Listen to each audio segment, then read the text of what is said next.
The measurement problem in quantum mechanics was solved in 1957. That is not speculation. That is not a fringe position held by a handful of contrarians. That is what the mathematics of quantum theory has been saying for almost 70 years. And the reason you have never heard this stated so plainly is not that the evidence is weak or the argument is controversial in the way you might expect. The reason is that the answer is so profoundly disturbing to the people who understand it best that an entire scientific discipline has spent 7 decades finding ways to avoid saying it out loud. Here is what happened. In 1926, physicists wrote down an equation that describes how every quantum system in the universe evolves over time. The Schrodinger equation. It is linear, which means superpositions of solutions are also solutions. It is deterministic, which means the future state is completely determined by the present state. It is unitary, which means information is never lost. And it is reversible, which means the arrow of time is not built into the physics. This equation has been confirmed to 11 decimal places of accuracy. It has never produced an incorrect prediction for any isolated quantum system ever tested. It is arguably the most successful equation in the history of science. And it has a problem. A devastating one. If you apply this equation consistently to everything, including the measuring devices, including the laboratories, including the human beings doing the observing, you get a prediction that is flatly incompatible with what you see when you open your eyes. The equation says that after a measurement, the system and the measuring device and the observer are all in a superposition of every possible outcome simultaneously. You see one outcome. The equation predicts all of them at once. That contradiction is the measurement problem. And for the first few decades, this did not seem like a crisis. It seemed like a technical detail, something the theory would sort out eventually. After all, quantum mechanics worked. It predicted the behavior of atoms, molecules, semiconductors, lasers, nuclear reactions, and particle collisions with staggering accuracy. By the late 20th century, roughly a third of the global economy depended on technologies built on quantum mechanical predictions. Nobody was questioning whether the predictions were right. The predictions were the most precisely confirmed in the history of science.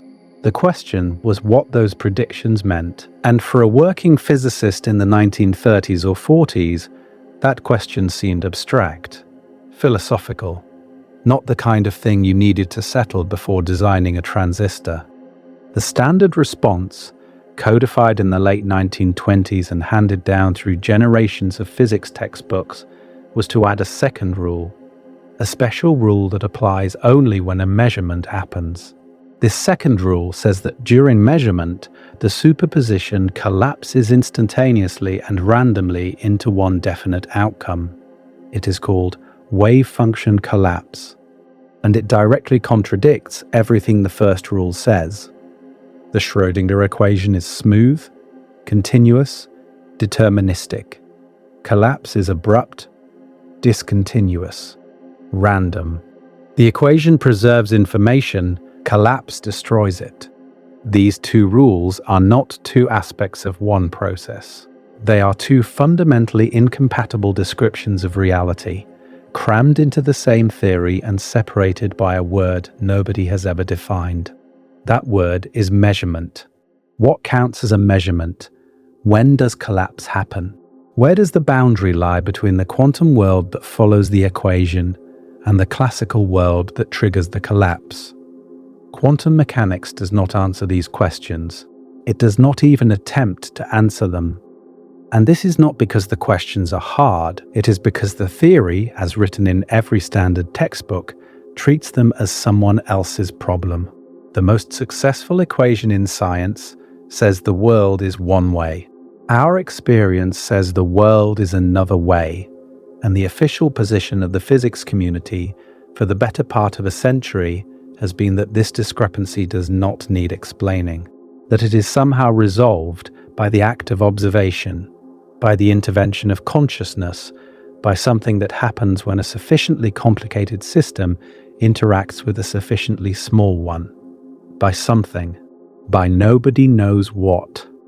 This should be a scandal. It is a scandal, and the fact that it has not been treated as one tells you something important about how science actually works when the answer to the question is too uncomfortable to say out loud. When a $100 billion technology industry depends on a theory whose foundations are explicitly contradictory, someone should be asking questions. Someone should be demanding answers. Instead, for the better part of a century, the demand has been for silence. John von Neumann saw this clearly in 1932.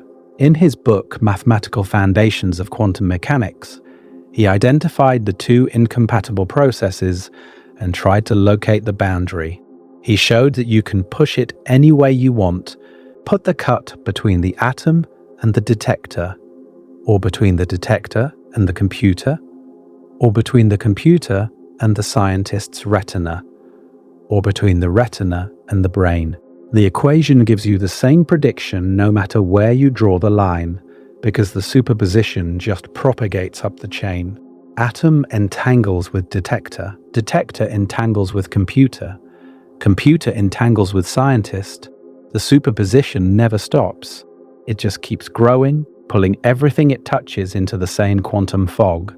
Von Neumann himself concluded that the chain must terminate at consciousness, that the mind somehow sits outside the physical world and forces reality to choose. Think about that for a second. The most rigorous mathematical treatment of quantum mechanics ever produced, the book that defined the field's foundations for half a century, concludes that the human mind must be non-physical, not because of any mystical reasoning, because the equation has no stopping point otherwise. Von Neumann wrote it plainly. We must always divide the world into two parts, the one being the observed system, the other observer. The boundary between the two is arbitrary to a very large extent. Arbitrary. The cut that separates the quantum from the classical, the thing that the entire theory depends on, can be put anywhere. And von Neumann knew this. He was not confused. He was documenting a flaw. 3 years later, in 1935, Erwin Schrodinger decided to make this flaw impossible to ignore. He published the cat thought experiment, and if you think you know what it means, you almost certainly have it backwards. Schrodinger was not proposing that a cat can be alive and dead at the same time. He was attacking the idea. He was showing that the Copenhagen approach, taken seriously, leads to a conclusion so absurd that no reasonable person should accept it. A radioactive atom has a 50-50 chance of decaying in 1 hour. If it decays, a mechanism breaks a vial of poison and kills the cat. The Schrodinger equation, applied to the full system, predicts that after 1 hour, the atom, the detector, the vial, and the cat exist in a superposition. The cat is alive and dead. Not metaphorically, mathematically. The equation does not care whether the object is a subatomic particle or a 4-kilogram mammal. It applies to both, identically. And Schrodinger's point was that this is insane and that any theory producing this result must be incomplete. That same year, Einstein dropped the other bomb, the EPR paper, Can Quantum Mechanical Description of Physical Reality Be Considered Complete?, published in Physical Review Volume 47 with Boris Podolsky and Nathan Rosen, introduced the concept of quantum entanglement and what Einstein called spooky action at a distance. Two entangled particles, separated by any distance, appear to influence each other instantaneously when one is measured. Einstein's argument was subtle and widely misunderstood. He was not claiming spooky action was real. He was arguing the opposite. He was saying that quantum mechanics must be incomplete because the alternative, that measuring one particle physically affects another across the entire universe with no delay, was absurd. The particles must have had definite properties all along, properties the theory simply fails to describe. Bohr responded in the same journal with a paper of the same title, essentially arguing that Einstein's notion of physical reality was too restrictive. The debate continued for years, at conferences, through letters, in private conversations, but it was never resolved on scientific grounds. It was outlasted. Bohr survived. Einstein died in 1955, and the generation that came after chose Bohr, not because he won the argument, but because he was still alive to train graduate students. And if the CAT and EPR were not enough to force a reckoning, Eugene Wigner made things worse in 1961. He imagined a friend inside a sealed laboratory, performing a quantum measurement. The friend sees a definite result. Spin up, say, from her perspective. Collapse happened. The superposition resolved. She has a definite experience. But Wigner, standing outside the laboratory, has no way to know which outcome his friend saw. And if he describes the laboratory using quantum mechanics, which he must because the laboratory is made of atoms, and atoms obey quantum mechanics, the Schrodinger equation gives him a superposition. The friend who saw up entangled with the electron in up, superposed with the friend who saw down entangled with the electron in down. Two observers, two descriptions, both applying quantum mechanics correctly, both arriving at contradictory conclusions about the same physical situation. This is not a thought experiment about cats or atoms. This is a thought experiment about people, about your friend, about what she experienced, about whether there is a fact of the matter regarding what happened inside a sealed room. And quantum mechanics, as standardly formulated, gives you no way to resolve the disagreement. It tells the friend that collapse happened and Wigner that it did not. Both are right within the theory.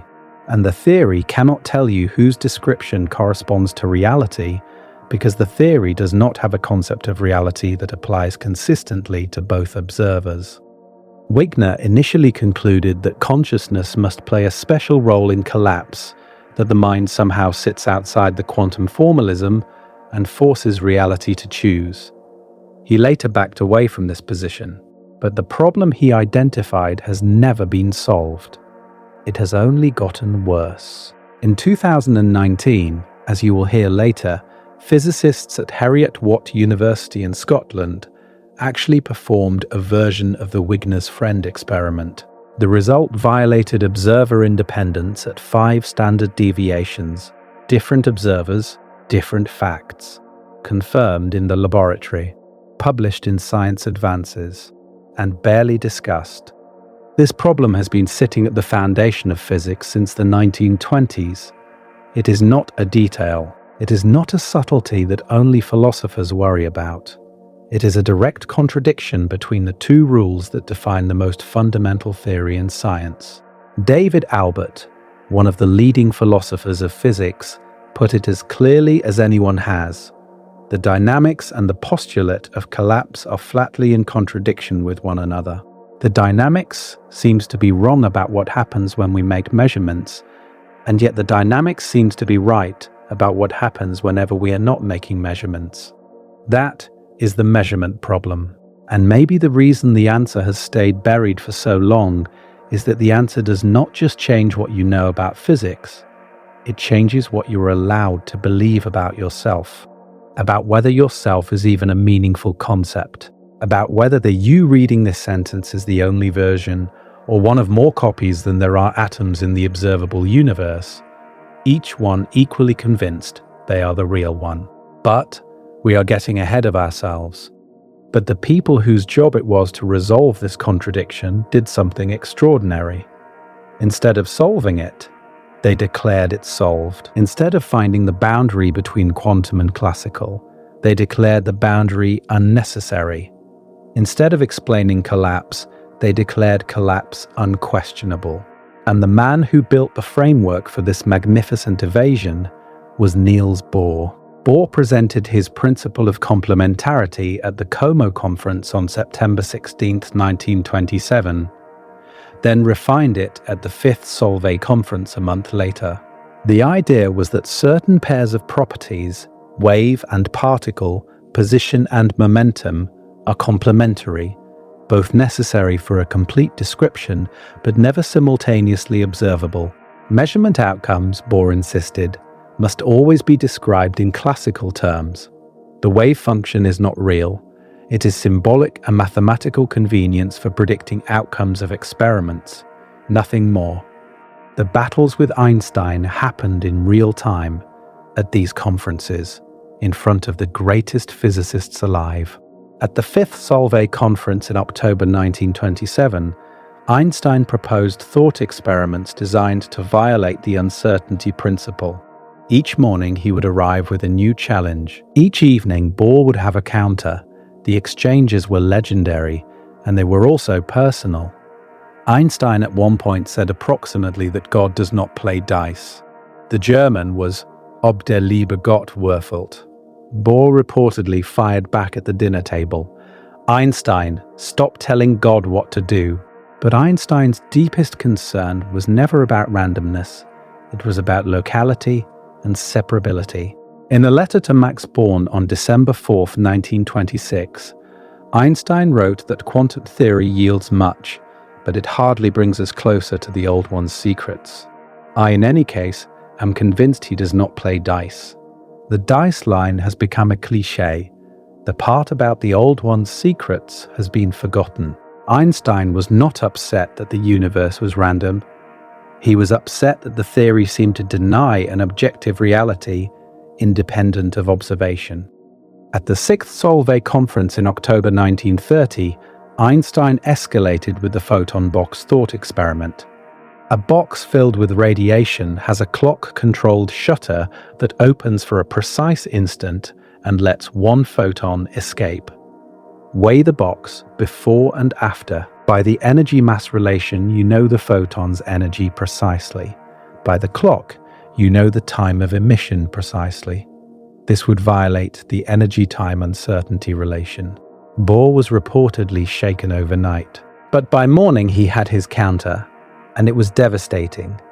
He used Einstein's own general relativity. The box, having lost mass when the photon escaped, rises slightly in a gravitational field. General relativistic time dilation means the clock ticks at a slightly different rate. Bohr showed that this introduces exactly the right amount of timing uncertainty to preserve the uncertainty principle. Einstein's own theory of gravity turned against him to save a theory he rejected. Einstein was reportedly stunned. And here is the thing about Bohr that almost nobody gets right, because the version of Copenhagen that circulates through popular science is not actually what Bohr said. Bohr never talked about wave function collapse. He never used the term. He did not believe the wave function was physically real, so the idea of it collapsing was meaningless to him. The Copenhagen interpretation, as you have probably encountered it, where measurement causes a real physical process called collapse, is largely Werner Heisenberg's later construction, not Bohr's actual position. Don Howard, a historian of physics, argued in 2004 that the Copenhagen interpretation as a unified doctrine is essentially an invention of the mid-1950s, assembled after the fact. Before that, there was just what Jim Baggott calls a dogma of indifference. Nobody agreed on what the theory meant. They just agreed not to ask. What Bohr actually believed was more radical and more evasive than the textbook version. His assistant, Age Peterson, reported him saying, "There is no quantum world. There is only an abstract quantum physical description. It is wrong to think that the task of physics is to find out how nature is. Physics concerns what we can say about nature." Read that again. The task of physics is not to find out how nature is. If any other scientist in any other field said this, they would be laughed out of the room. But Bohr said it, and an entire generation of physicists treated it as wisdom. The dominance of Copenhagen was not a scientific inevitability. It was a sociological event. James Cushing documented this in his 1994 book, Quantum Mechanics, Historical Contingency and the Copenhagen Hegemony. Marabella made the same case in Quantum Dialogue in 1990. Bohr's position became canonical because Bohr was Bohr. He had enormous personal prestige. He ran the institute where half the important quantum work was being done. He had the force of personality to make people feel stupid for disagreeing with him. And the professional culture he created around his interpretation was not just intellectual, it was institutional. If you questioned the foundations, you were not being curious, you were being unprofessional. And not just unprofessional, dangerous to your own career. The history of physics in the 20th century is littered with brilliant people who asked the wrong questions and paid for it. David Bohm published a pilot wave interpretation in 1952 that was mathematically consistent, empirically adequate, and completely deterministic. It removed randomness from quantum mechanics entirely.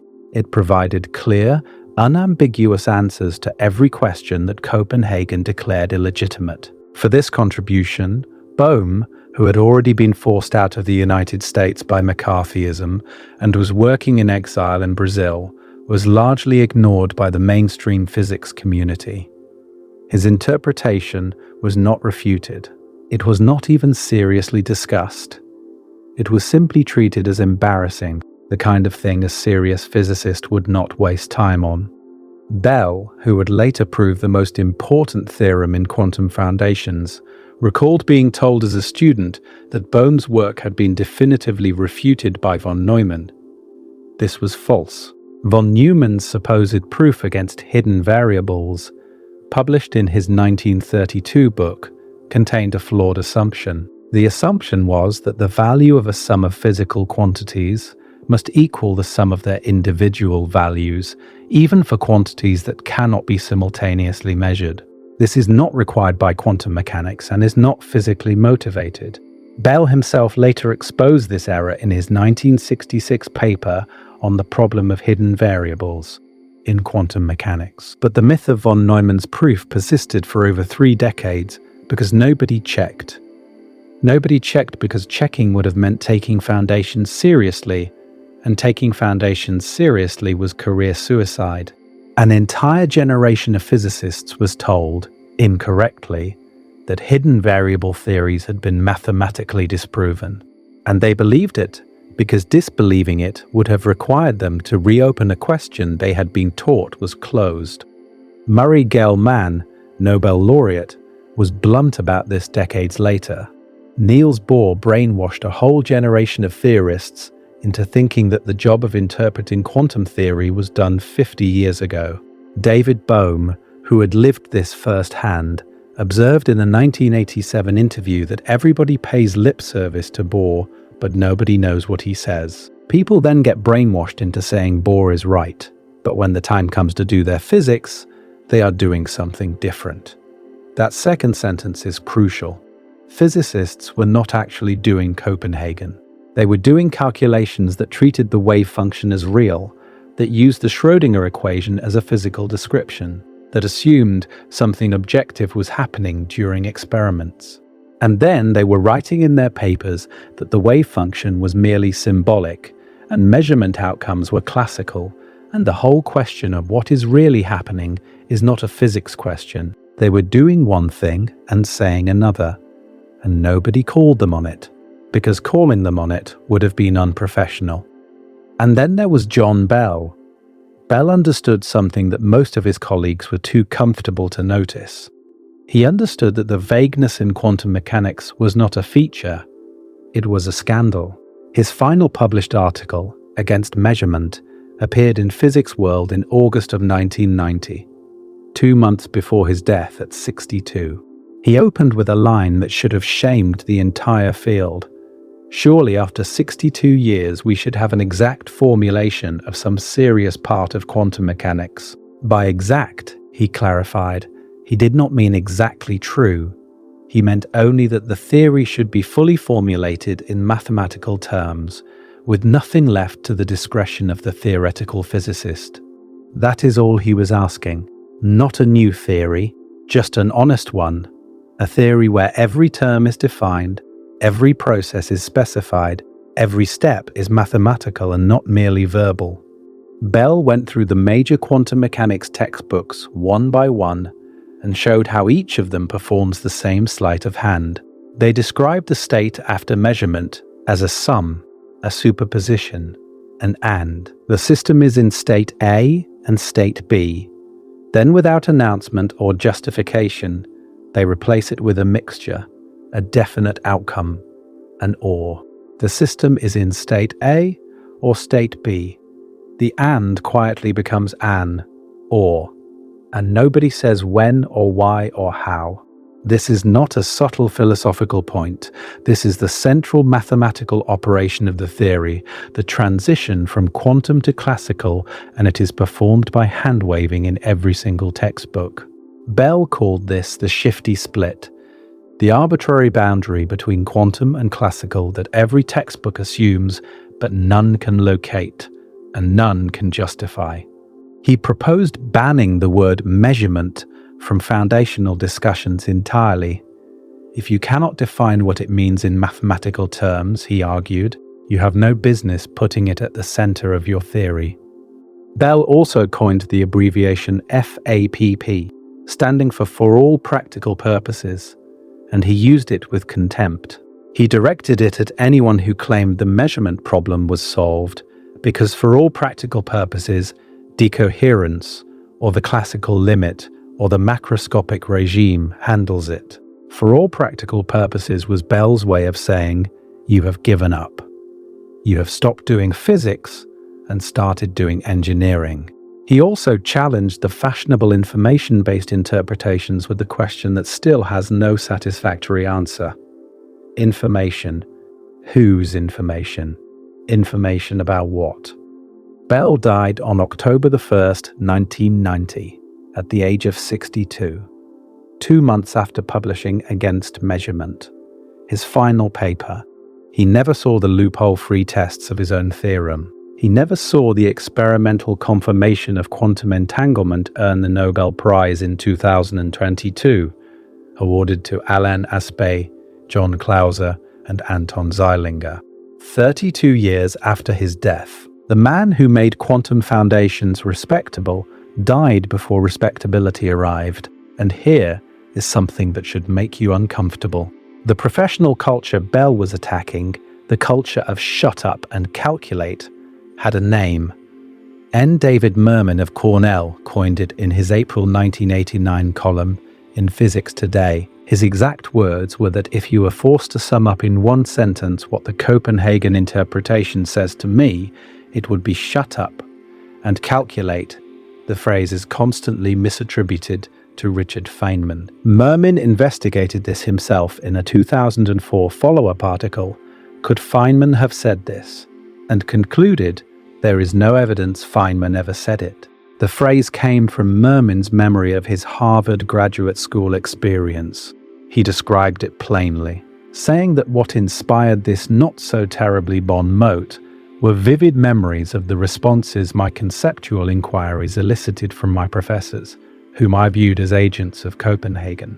When I was first learning quantum mechanics as a graduate student at Harvard, you will never get a PhD if you allow yourself to be distracted by such frivolities, they kept advising me. So get back to serious business and produce some results. Shut up, in other words, and calculate. This was the culture. Not for a few years, for decades. Asking what quantum mechanics means was career poison, and not the passive kind, where people simply were not interested. The active kind, where asking the wrong question got you punished. Graduate students who expressed interest in interpretive questions were told by their advisors to drop the subject or find a new advisor. Job candidates who published on foundations were passed over for positions. Conference presentations on the meaning of quantum mechanics were treated as entertainment rather than science. The Vienna Conference of 1970, organized by French physicist Bernard d'Espagnat, was described by historian Olival Freire as the Woodstock of quantum dissidence. Think about that phrase. The fact that attending a conference on the foundations of physics could be described as an act of dissidence tells you everything about the professional environment. Physicists who wanted to think about what their own theory meant had to do it on the margins, at workshops the mainstream treated as fringe, in papers that their departments would rather they had not published. Carroll wrote in 2019 that academics discourage students from working on the dead end of quantum foundations.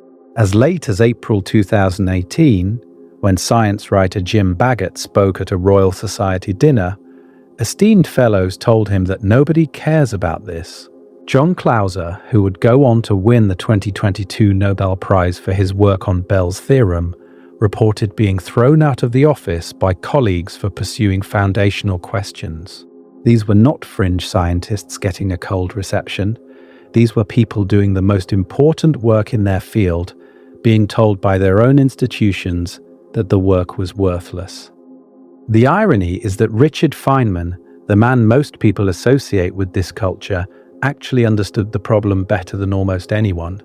His most famous foundational statement came from the Character of Physical Law in 1965, based on the messenger lectures he delivered at Cornell the previous year. I think I can safely say that nobody understands quantum mechanics. That is not a humble brag. That is not false modesty. Feynman was one of the greatest intuitive physicists who ever lived, and he was admitting plainly and without hedging that the theory he had spent his career working with was not understood. Not misunderstood by students, not poorly communicated to the public, not understood by anyone, including him. That statement has been sitting in print for 60 years, and the physics community has treated it as a charming bon mot instead of what it actually is, which is a confession. So the measurement problem sat there, year after year, decade after decade. The most fundamental contradiction in the most fundamental theory in all of science, and the professional response was not to solve it, but to punish anyone who tried. But someone tried anyway. One person looked at the contradiction, and instead of looking away, took the equation seriously. Took it more seriously than anyone had dared to since the day it was written down. And what he found was so simple, so obvious, so algebraically unavoidable that the only explanation for why the entire physics community did not see it first is that they did not want to.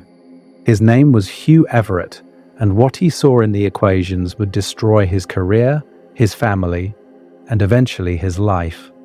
But it would also turn out to be right. Hugh Everett III was born on November 11th, 1930, in Washington, D.C. His father, Hugh Everett Jr., was a military officer who served on General Mark Clark's staff in Italy during World War II and rose to the rank of colonel.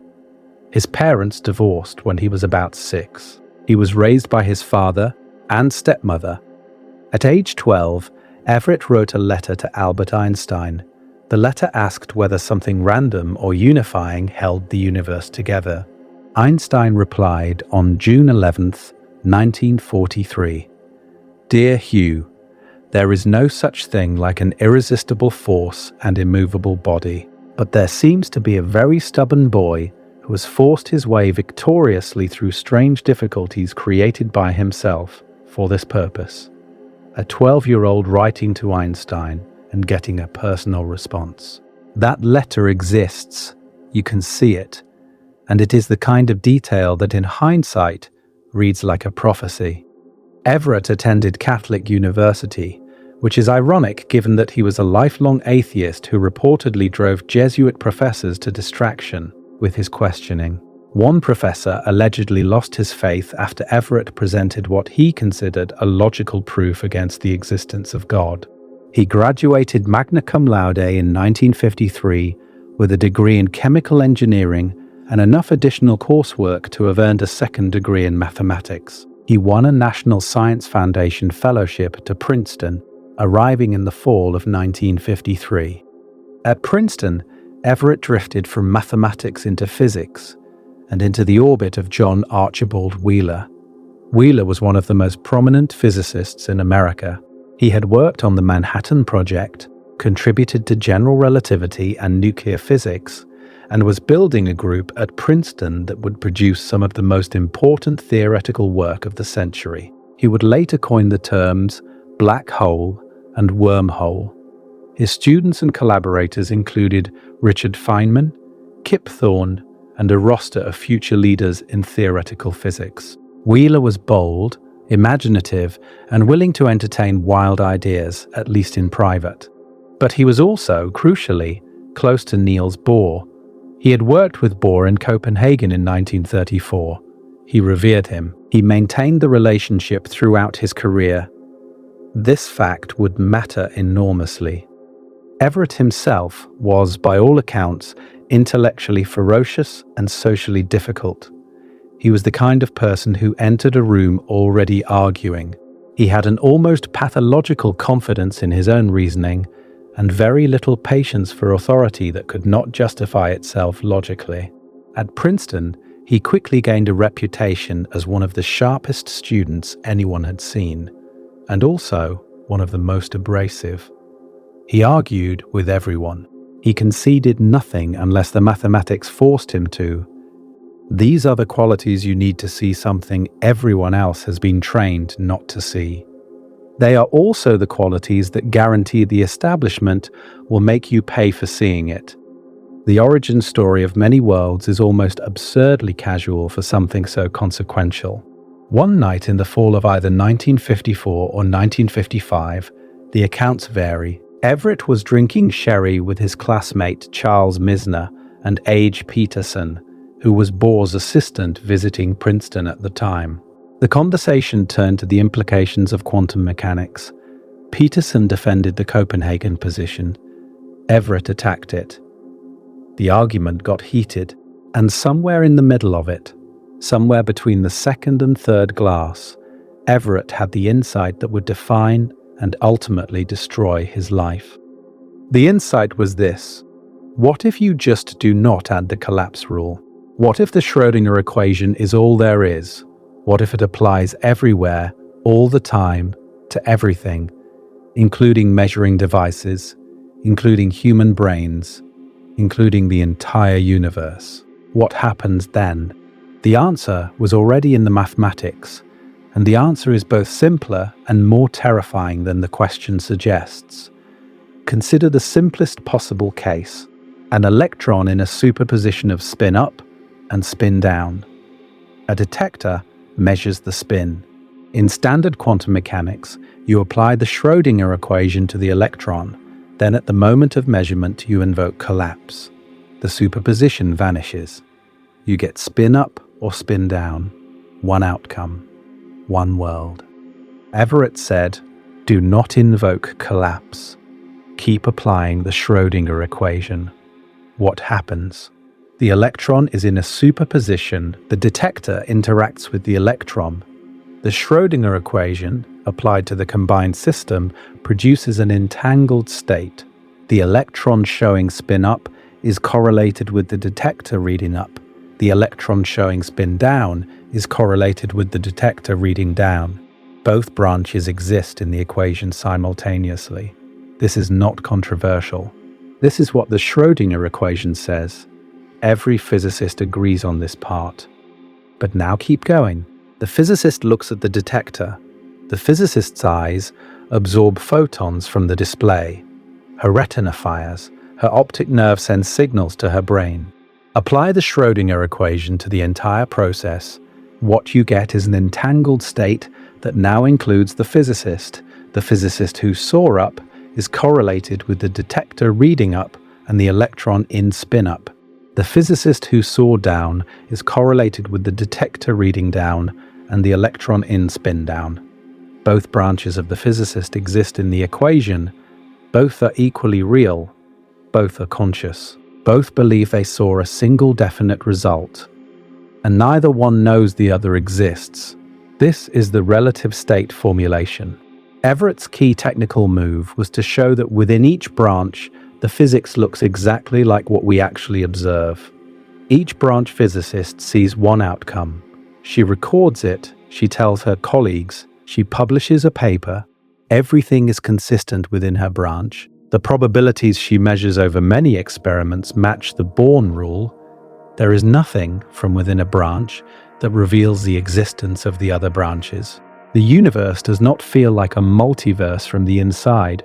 It feels like a single world where measurements have definite outcomes, which is exactly how it feels to you right now. Everett did not add parallel universes to quantum mechanics. This is the misconception that needs to die. He removed the collapse postulate and noticed that the universes were already there. They had been in the Schrodinger equation from the beginning. Every interpretation of quantum mechanics that uses the Schrodinger equation contains this branching structure. The other interpretations do not avoid it. They add extra rules to prune it. Collapse theories add a mechanism to kill off the other branches. Pilot wave theories add hidden variables that pick one branch as real and relegate the others to empty mathematical artifacts. But the branches are there. In every version of the theory that includes the Schrodinger equation, the branches are there. Everett's contribution was not to put them in, it was to stop pretending they were not. Working under Wheeler, Everett spent the next year and a half developing this idea into a formal theory. By April of 1956, he had produced a 137-page manuscript titled Wave Mechanics Without Probability, later retitled The Theory of the Universal Wave Function. It was rigorous. It was mathematically complete. It derived the appearance of probability from a deterministic unitary framework. It showed, step by step, how a universe governed solely by the Schrodinger equation would produce observers who see exactly what we see. One outcome per measurement. Probabilities matching the Born rule, a world that looks classical at the macroscopic scale.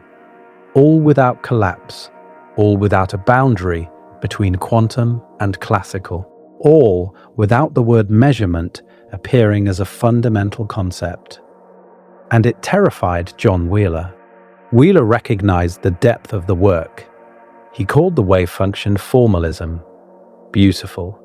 But he was deeply troubled by the language, splitting observers, splitting cannonballs, splitting universes.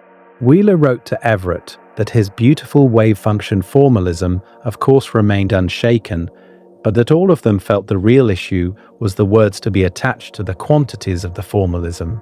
This is a remarkable sentence. Wheeler was not questioning the mathematics. He was questioning whether Everett was allowed to say what the mathematics meant.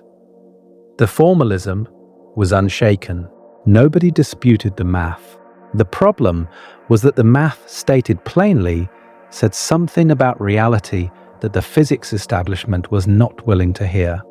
And then Wheeler did something that shaped the history of physics for the worse. He forced Everett to gut the thesis. The 137-page manuscript was cut to roughly a quarter of its length. Almost all mention of splitting was removed. The physical implications were softened, hedged, buried in technical language. The thought experiments that made the conclusions vivid were stripped out. The direct comparisons with Copenhagen that exposed its weaknesses were toned down. What remained was mathematically correct, but strategically neutered. The reader could follow the formalism without ever confronting what it implied. Wheeler's motivation was transparent and, in retrospect, damning. He did not want to damage his relationship with Bohr. He had worked with Bohr in Copenhagen in 1934. He revered the man. He was building a career that depended on the institutional relationships Bohr had created, and he made a calculation. The calculation was that his students' revolutionary insight was less important than his own professional comfort. He wrote to Everett, explicitly asking him to frame the work in a way that would not offend Copenhagen. This is not ancient history. This is how science works when institutional power outweighs intellectual honesty. Wheeler later became one of the most celebrated physicists of the 20th century. He coined the terms black hole and wormhole. He trained generations of brilliant students, and he also, in 1956, took a thesis that could have changed the direction of physics and surgically removed its ability to do so. The shortened thesis, On the Foundations of Quantum Mechanics, was accepted in April 1957, with an oral examination on April 23rd, a condensed paper, Relative State Formulation of Quantum Mechanics, was published in Reviews of Modern Physics in July of that year, with a companion assessment by Wheeler that praised the formalism while carefully distancing himself from its implications. Everett was not happy. He had written a thesis that said something radical and true, and his advisor had hollowed it out to protect a political relationship. But the real humiliation was still to come. In May of 1956, Wheeler had traveled to Copenhagen to show Bohr the work and secure his approval. He had 3 long and strong discussions with Bohr and Peterson. It failed completely. Bohr rejected the approach outright. Wheeler wrote to Everett that resolving Bohr's criticisms is going to take a lot of time, a lot of heavy arguments with a practical, tough-minded man like Bohr, and a lot of writing and rewriting. He urged Everett to come to Copenhagen himself and fight with the greatest fighter. Everett went. In March of 1959, he traveled to Copenhagen with his wife and baby daughter for a 6-week visit. He met with Bohr, with Peterson, with the entire Copenhagen group multiple times, and it was by every account a disaster. Bohr was immovable. He did not engage with the formalism. He simply rejected the premise. Everett later described the experience in a single sentence. That was a hell, doomed from the beginning. But the worst came from Leon Rosenfeld, one of Bohr's closest collaborators and most ferocious defenders. Rosenfeld wrote about the visit years later. With regard to Everett, neither I nor even Niels Bohr could have any patience with him when he visited us in Copenhagen more than 12 years ago, in order to sell the hopelessly wrong ideas he had been encouraged, most unwisely, by Wheeler to develop. He was undescribably stupid and could not understand the simplest things in quantum mechanics. Undescribably stupid, said about the man whose mathematics was never refuted, whose formalism Wheeler himself called beautiful, whose thesis would later be recognized as one of the most important contributions to physics in the 20th century. Rosenfeld did not attack the argument, he attacked the person, and this was not a private remark whispered at a conference. It was committed to writing and circulated.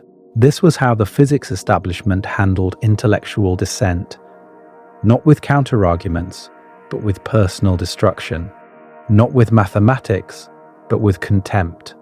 And Rosenfeld's hostility was not an outlier, it was representative of a culture. The Copenhagen group had spent 30 years building an intellectual monopoly. Any challenge to that monopoly was treated not as scientific discourse, but as heresy. Everett was not the first victim and would not be the last. But the particular cruelty of his case lies in the combination of the magnitude of his contribution and the totality of its dismissal. He did not produce a minor refinement. He produced the only mathematically consistent resolution of the deepest problem in physics, and the people who should have engaged with it most seriously called him stupid. Charles Misner, who had been present during the Copenhagen visit, offered a more measured assessment years later. To expect that on the basis of a 1-hour talk by a kid Bohr was going to totally change his viewpoint would be unrealistic. But the point was never that Bohr should have immediately agreed. The point was that the work deserved engagement on its own terms. It deserved counter-arguments, not insults. It deserved to be published in its full form, not lobotomized by an advisor protecting a political relationship. It deserved the decades of scrutiny that would have refined it, tested it, to developments in quantum information theory that were still decades in the future. Instead, it got silence, and the silence lasted 13 years. The paper sank into immediate obscurity. For the next 13 years, almost nobody cited it. Almost nobody discussed it. the most parsimonious, most mathematically economical resolution of the measurement problem in the history of quantum theory, was published in a leading journal and then forgotten. It appeared in reviews of modern physics alongside papers that would be cited hundreds of times. Everett's was not. The physics community did not reject it after careful consideration. They did not publish rebuttals or go against conferences to debate it. They simply did not read it. Part of the explanation is Wheeler's gutting of the thesis. The shortened version was technical, abstract, and deliberately stripped of the vivid implications that would have forced readers to engage. Without the splitting language, without the thought experiments, without the direct challenge to Copenhagen, the paper read like a minor technical exercise in quantum formalism. The very thing that made it revolutionary, the claim that the Schrodinger equation describes the full reality of branching universes, had been removed by the advisor who understood it best. Wheeler had performed, in effect, a lobotomy on his own student's most important idea. The paper could be read without confronting what it meant. And Everett left physics. He had already taken a position with the Weapons Systems Evaluation Group at the Pentagon in June of 1956. Before he even defended his thesis, he said later that he had washed his hands of the whole affair in 1956. Think about that timing. He walked away from physics before the paper was even published. He already knew. He had watched Wheeler gut the thesis. He had seen the contempt from Copenhagen. He had watched the field he loved treat its deepest question as a career-ending frivolity.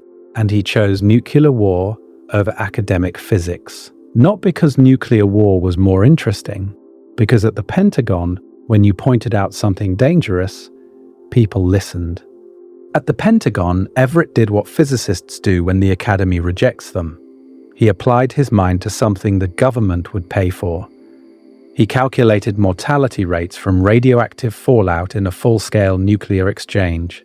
He co-authored a paper with George Pugh on the distribution and effects of fallout in large nuclear weapon campaigns, published in Operations Research in 1959. That paper was cited by Linus Pauling in his 1962 Nobel Peace Prize lecture. Think about what that means. The man who solved the measurement problem was spending his days calculating how many millions of people would die in a thermonuclear war, instead of thinking about the nature of reality. Not because he preferred it, because the physics community had made it clear that thinking about reality was not a legitimate use of his time.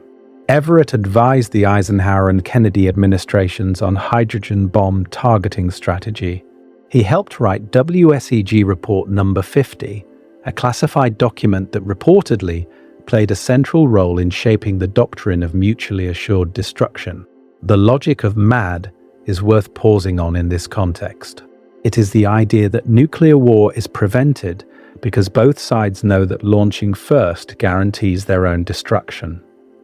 It is game theory applied to genocide, and it was partly designed by a man who understood better than anyone alive that the universe might be branching into every possible outcome simultaneously. Whether Everett ever thought about the relationship between his quantum mechanics and his nuclear war calculations is unknown. He never spoke about it publicly. But the irony is suffocating. In August of 1964, Everett and Pugh founded Lambda Corporation to apply mathematical modeling to military and civilian problems.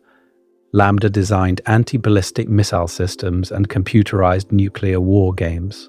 Everett developed applications for Bayes' theorem, and in 1971 built a prototype Bayesian machine, a computer program that learns from experience.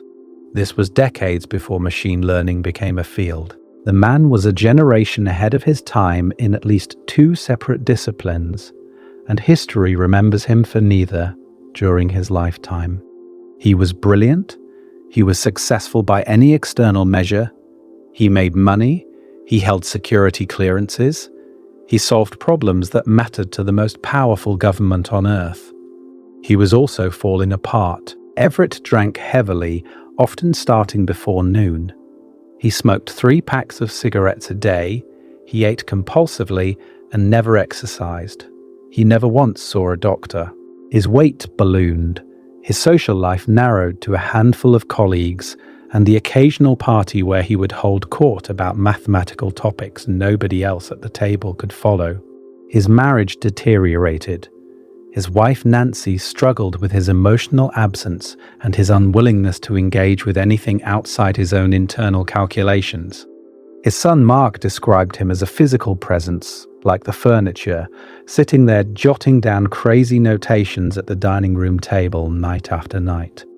Mark said, "My father never, ever said anything to me about his theories. I was in the same house with him for at least 18 years, but he was a total stranger to me. He was in his own parallel universe." That last sentence. His son, not yet understanding the theory, describing his father as living in a parallel universe. The metaphor is so precise, it stops being a metaphor.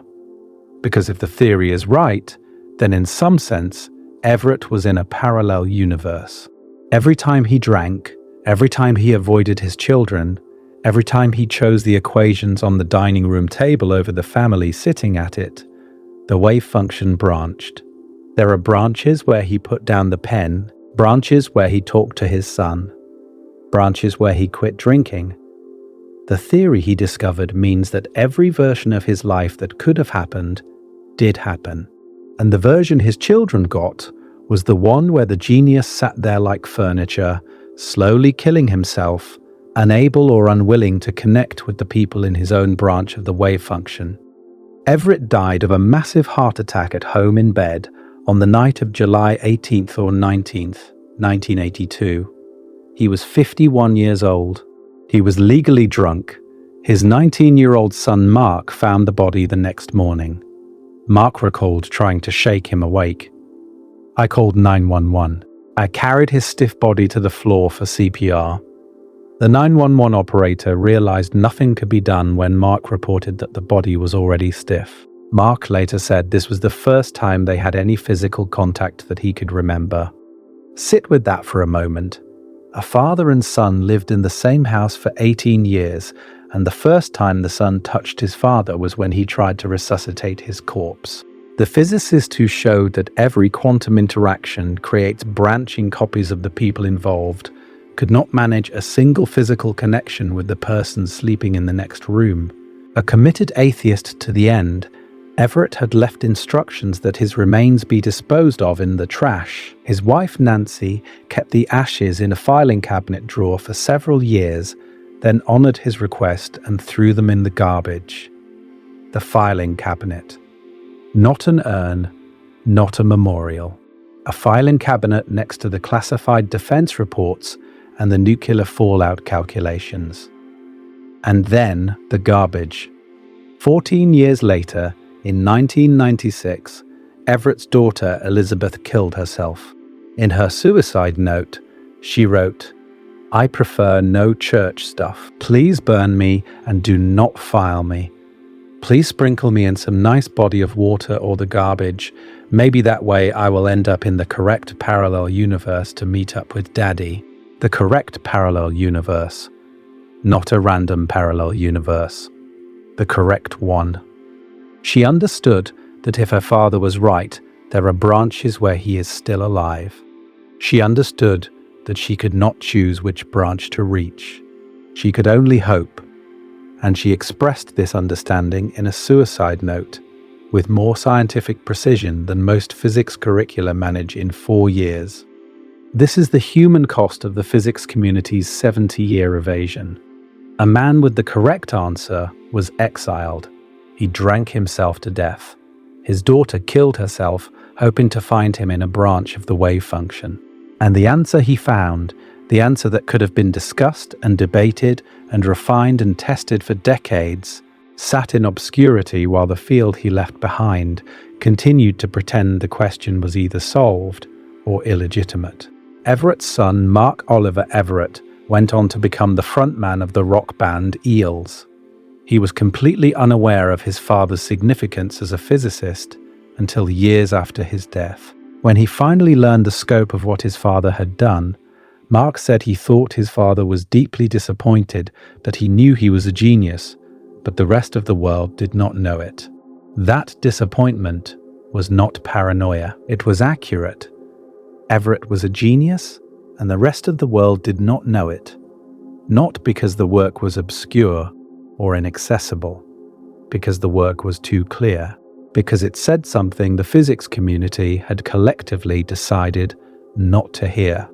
A BBC4 and PBS Nova documentary, Parallel Worlds, Parallel Lives, followed Mark in 2007 and 2008 as he traveled across America meeting his father's old colleagues and trying to understand the man who had been a total stranger in his own home. In one scene, Mark stands in his father's old office at Princeton and reads the original long thesis for the first time. He does not understand the mathematics, but he understands the weight of what was lost. Years later, Mark came to identify with his father. I realized that I had been feeling that same thing he must have been feeling, all those years when he could not be bothered because he always had some crazy ideas he was trying to sort out in his head. You are just about to crack the code and the kid wants to play baseball. I get it now. That is the closest thing to forgiveness that appears anywhere in this story. And here is where the story turns. Because Everett was right. Not metaphorically, not kind of. The mathematics of his thesis has never been refuted. No one has found an error. No one has shown a contradiction. The formalism that Wheeler called beautiful and Rosenfeld called undescribably stupid is the same formalism that, taken at face value, resolves the measurement problem completely. It resolves it by saying that collapse does not happen. It was never needed. The Schrodinger equation is all there is. And everything it predicts is real. Everett saw something in the equations that the rest of physics spent 7 decades trying to unsee. Not a possibility, not an interpretation. A structure, already there, already real, already containing more versions of you than you have any framework to process. And the reason it was buried is not that it was wrong. It is that it was right about something most people are not prepared to hear. The resurrection started slowly. In September of 1970, Bryce DeWitt published Quantum Mechanics and Reality in Physics Today, coining the term many worlds. DeWitt was a theoretical physicist who had corresponded with Everett back in 1957, but was astonished to learn years later that the work had been totally forgotten. He decided to fix this. Everett's own name for it had been the correlation interpretation. Wheeler had preferred relative state. But David Deutsch, who met Everett for dinner in 1977, reported that Everett was actually excited by the term many worlds and defended it. Wheeler himself distanced himself. He said he did not like it, and later in 1980 that the theory creates too great a load of metaphysical baggage to carry along. Wheeler, who had supervised the thesis, who had called the formalism beautiful, retreated from the implications of his own students' work because the implications were too uncomfortable. In late 1973, DeWitt and R. Neil Graham published an anthology titled The Many Worlds Interpretation of Quantum Mechanics through Princeton University Press. It contained Everett's full, uncut, 137-page thesis, published for the first time. The book sold out completely. DeWitt wrote of his own initial reaction. I still recall vividly the shock I experienced on first encountering this multi-world concept. The idea of 10 to the 100th power, slightly imperfect copies of oneself, all constantly splitting into further copies, which ultimately become unrecognizable, is not easy to reconcile with common sense. That is an honest sentence.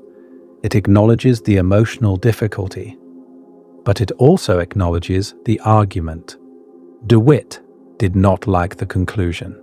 He was shocked by it, but he recognized that disliking a conclusion is not the same as refuting one.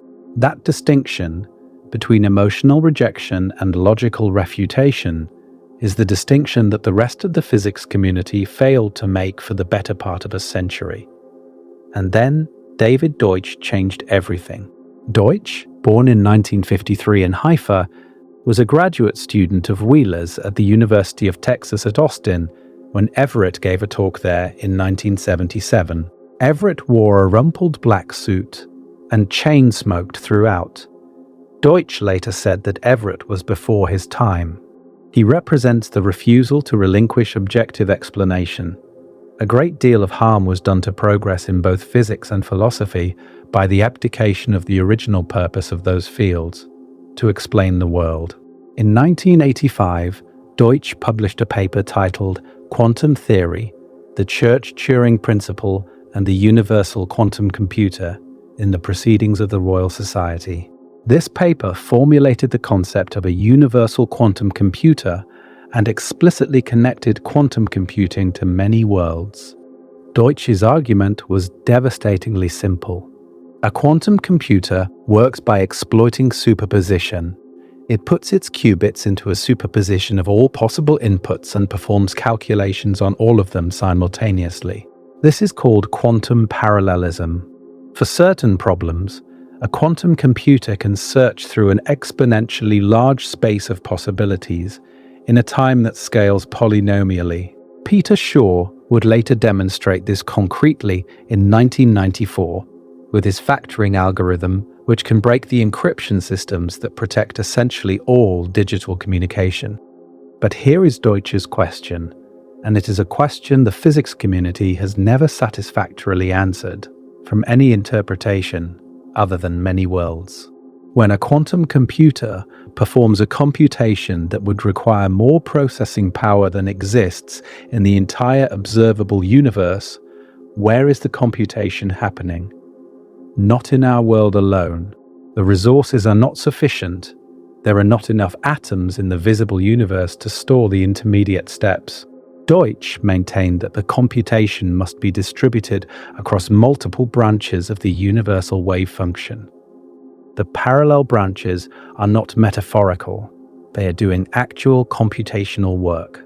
And the result you read out at the end is a collaboration between versions of the computer in different branches, versions that have been computing in parallel and then interfere to produce the answer. From his 1997 book, The Fabric of Reality, our best theories are not only truer than common sense, they make more sense than common sense.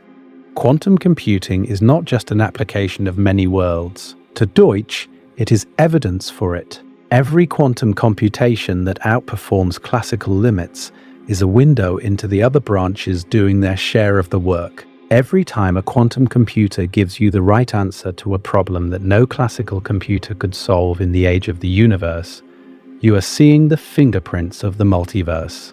You are benefiting from the labor of your copies in branches you will never visit.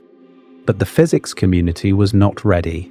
Even with DeWitt's anthology, even with Deutsch's arguments, even with the growing realization that no interpretation of quantum mechanics was clean and simple, most physicists clung to the professional culture they had inherited. The measurement problem was not a real problem. The foundations did not need examining. Shut up and calculate. And then, in the late 1980s and 1990s, something was discovered that appeared to let everyone off the hook. A physical mechanism that explains in precise mathematical terms why you never see superpositions in everyday life, why cats are never alive and dead, why detectors always show one reading, why the world looks classical even though the equation governing it is quantum. The mechanism was real. It was experimentally confirmed. It was mathematically elegant. And physicists rushed to embrace it with an enthusiasm that in retrospect looks more like relief than rigor. The physics community wanted decoherence to solve the measurement problem. They wanted it so badly that many of them, including textbook authors and popular science communicators, simply declared that it did. Major physics textbooks published in the 2000s state flatly that decoherence explains the emergence of classical reality from quantum mechanics. Popular science articles call it the solution to the mystery of quantum measurement. And if you have heard of decoherence at all, You have probably been told that it resolved the puzzle that haunted Einstein and Bohr and Schrodinger, that it showed how collapse emerges naturally from the interaction of quantum systems with their environments, that the measurement problem is, for all practical purposes, settled. But here is the thing that should disturb you. The discoverer of decoherence, the person who first identified this mechanism and spent his career developing its implications, said explicitly and repeatedly that decoherence does not solve the measurement problem, not without additional assumptions. And the additional assumption it needs, the one interpretation that takes decoherence to its logical conclusion, is the exact interpretation that the physics community had spent decades trying to bury. Decoherence does not save you from many worlds, it leads you directly to it. And the physicist who discovered decoherence knew this. He said it out loud, and he was ignored for the same reason Everett was ignored, because the conclusion was unbearable. And unbearable conclusions, in physics, are the ones most likely to be true. His name was Heinz Dieter Zeh. He was a nuclear physicist at the University of Heidelberg, and in 1970 he published a paper that should have changed the trajectory of quantum foundations forever. The paper was called On the Interpretation of Measurement in Quantum Theory, and it appeared in the very first issue of a new journal called Foundations of Physics. Volume 1, Issue 1, pages 69 through 76. And the idea inside it was so simple, so obvious in retrospect, that you have to wonder how an entire generation of physicists managed to miss it. Zeh was not thinking about philosophy. He was thinking about nuclear physics. Specifically, he noticed something odd about individual nucleons inside an atomic nucleus.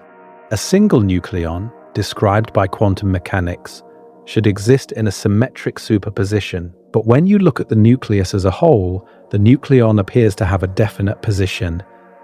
It appears classical, and Zeh realized that the reason was the environment.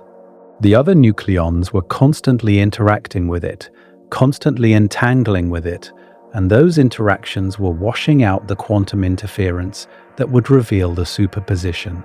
The nucleon was not collapsing into a definite state. It was becoming entangled with everything around it so thoroughly and so rapidly that the superposition became invisible from inside the system. That was the insight. Quantum systems do not need a conscious observer to lose their quantum behavior. They do not need a measurement device. They do not need anything special at all. They just need to interact with their environment. And every physical system in the universe, from a dust grain to a planet, to a human brain, is interacting with its environment constantly. Photons are bouncing off it, air molecules are colliding with it, thermal radiation is bathing it. Every one of those interactions creates an entanglement between the system and the environment, and every one of those entanglements spreads the quantum information further and further into the surrounding world, until the interference pattern that would reveal the superposition becomes effectively impossible to detect. Zeh had discovered the mechanism. The reason you never see Schrodinger's cat in a superposition of alive and dead has nothing to do with consciousness and nothing to do with magic. The cat is interacting with roughly 10 to the 26th air molecules every second, and every single one of those interactions entangles the cat's quantum state with the environment. And within an almost inconceivably short period of time, the interference terms in the cat's density matrix have been suppressed to effectively zero. The superposition is still there, but it has been smeared across such an enormous number of environmental degrees of freedom that no experiment you could ever perform would detect it. This should have been celebrated. This should have been the breakthrough that resolved decades of confusion. But Zeh made a mistake that would cost him years. He was honest about what his discovery implied. And what it implied was Everett. Zeh understood immediately that decoherence does not destroy superpositions. It spreads them. The cat is not in a superposition of alive and dead that collapses into one or the other. The cat is in a superposition of alive and dead that becomes entangled with the environment so thoroughly that the alive branch and the dead branch can no longer interfere with each other. Both branches persist. Both are real. They just cannot communicate. And that means the superposition has not been resolved. It has been hidden. And the mathematical structure you are left with, the structure that decoherence produces naturally and inevitably from the Schrodinger equation alone, is exactly the branching structure that Everett described in 1957. Zeh said this. He published it, and the response from the physics community was silence, or worse. Zeh himself described the reception with a bluntness that tells you everything about the culture he was operating in. He said it was absolutely impossible at that time to discuss these ideas with colleagues, or even to present them in a publication. He called the decade that followed the dark ages of decoherence.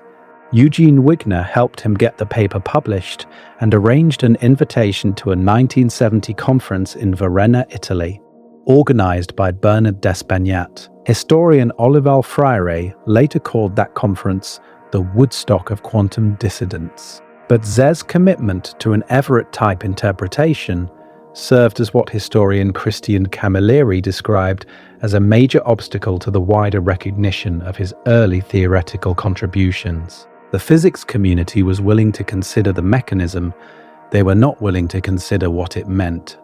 The field lay dormant for over a decade until Wojciech Zurek at Los Alamos National Laboratory revived it. Zurek published a series of landmark papers starting in 1981, introducing the concept of pointer states, then in 1982 coining the term einselection, short for environment-induced superselection. The concept of einselection is important because it answers a question that collapse theories simply skip over. When a quantum system decoheres, it does not decohere into just any states. The environment dynamically selects certain preferred states, the pointer states, that are maximally robust against further decoherence. Zurek developed what he called a predictability sieve to identify them. The pointer states are the ones that minimize entropy production through environmental interaction, and for typical environments where the interaction depends on position, such as air molecules bouncing off an object, the pointer states turn out to be spatially localized states. This is why macroscopic objects appear to have definite positions. The environment is selecting position as the preferred classical variable, and it does so as an inevitable consequence of the specific way that macroscopic systems interact with their surroundings. Unlike Zed, Zurek was strategically agnostic about interpretation. He presented decoherence as a neutral technical result that could be applied within any interpretive framework. This was diplomatically brilliant and scientifically incomplete. But it worked. The field exploded. His 1991 article in Physics Today introduced decoherence to a broad audience, and by the early 2000s, decoherence was a standard topic in quantum mechanics courses worldwide. His massive 2003 review article in Reviews of Modern Physics provided the comprehensive synthesis that became the standard reference. Zurek himself acknowledged that more remained to be done, but he also made clear that decoherence and einselection were here to stay. And here is where you need to pay very careful attention to the numbers, because the numbers are what make decoherence feel like a complete solution even though it is not. The timescale for decoherence depends on the size of the object, the temperature of the environment, and the spatial separation of the superposition components. Zurek derived a formula relating the decoherence timescale to the relaxation timescale of a system. For macroscopic objects, the ratio between them is astronomical. Take a dust grain, a tiny speck of matter, 10 to the minus 5 meters, across, floating in room temperature air. How long does it take for a superposition of that dust grain to decohere? The answer is approximately 10 to the minus 31 seconds. That is a millionth of the time it takes light to cross a single proton. The superposition is gone before it has any meaningful duration at all. Now scale that up. A bowling ball, a cat, a human being. For a macroscopic object of about 1 gram at room temperature, the decoherence timescale drops to approximately 10 to the minus 40 seconds. That number is so small that it borders on meaningless. It is faster than any physical process you can name. It is faster than the strong nuclear force binds quarks together. It happens so quickly that the superposition essentially never exists in any operationally meaningful sense. And here is a detail that rarely makes it into popular accounts. Even in the emptiest environment imaginable, decoherence still happens. Take that same dust grain and remove everything. Remove the air, remove the light. Put it in the deepest vacuum you can create, shielded from every possible photon. Even then, the cosmic microwave background radiation, the faint afterglow of the Big Bang that fills every cubic centimeter of the universe, is enough to decohere it in about 1 second.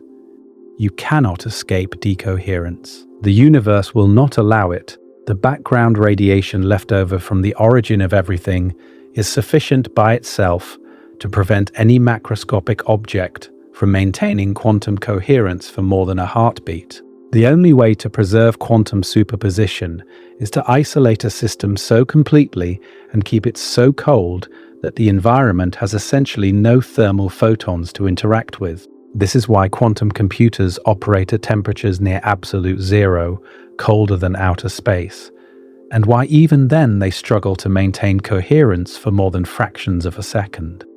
Serge Haroche and his team at the École Normale Supérieure in Paris confirmed this experimentally. In 1996, they published a landmark paper in Physical Review Letters showing the progressive decoherence of a mesoscopic Schrodinger cat state. They used Rydberg atoms interacting with a coherent field of a few photons trapped in a superconducting microwave cavity, and they watched the cat state decohere in real time. They confirmed that the decoherence rate scales proportionally with the mean number of quanta, exactly as the theory predicted. More photons means faster decoherence. More environmental interactions means faster loss of coherence. Haroche shared the 2012 Nobel Prize in Physics for this and related work on individual quantum systems. The experimental confirmation was airtight. Decoherence is real, it is fast, and it explains with extraordinary precision why you never see superpositions of macroscopic objects. The numbers match the theory. The theory matches the experiments. And if you stop there, if you stop at the question of why we do not observe superpositions, then decoherence is the answer, and the measurement problem is solved. But that is not the measurement problem. The measurement problem is not why we do not see superpositions. The measurement problem is why we see one specific outcome. And those are two completely different questions. Here is where it gets worse. After decoherence, the mathematical object you are left with is called a reduced density matrix. When you trace out all the environmental degrees of freedom, you get a mathematical expression that looks exactly like a classical probability distribution. It looks like the system is in state A with some probability and state B with some other probability. It looks like classical ignorance, the kind of not knowing you experience when you flip a coin and cover it with your hand. You do not know which side is facing up, but you know it is one or the other. But that resemblance is a lie.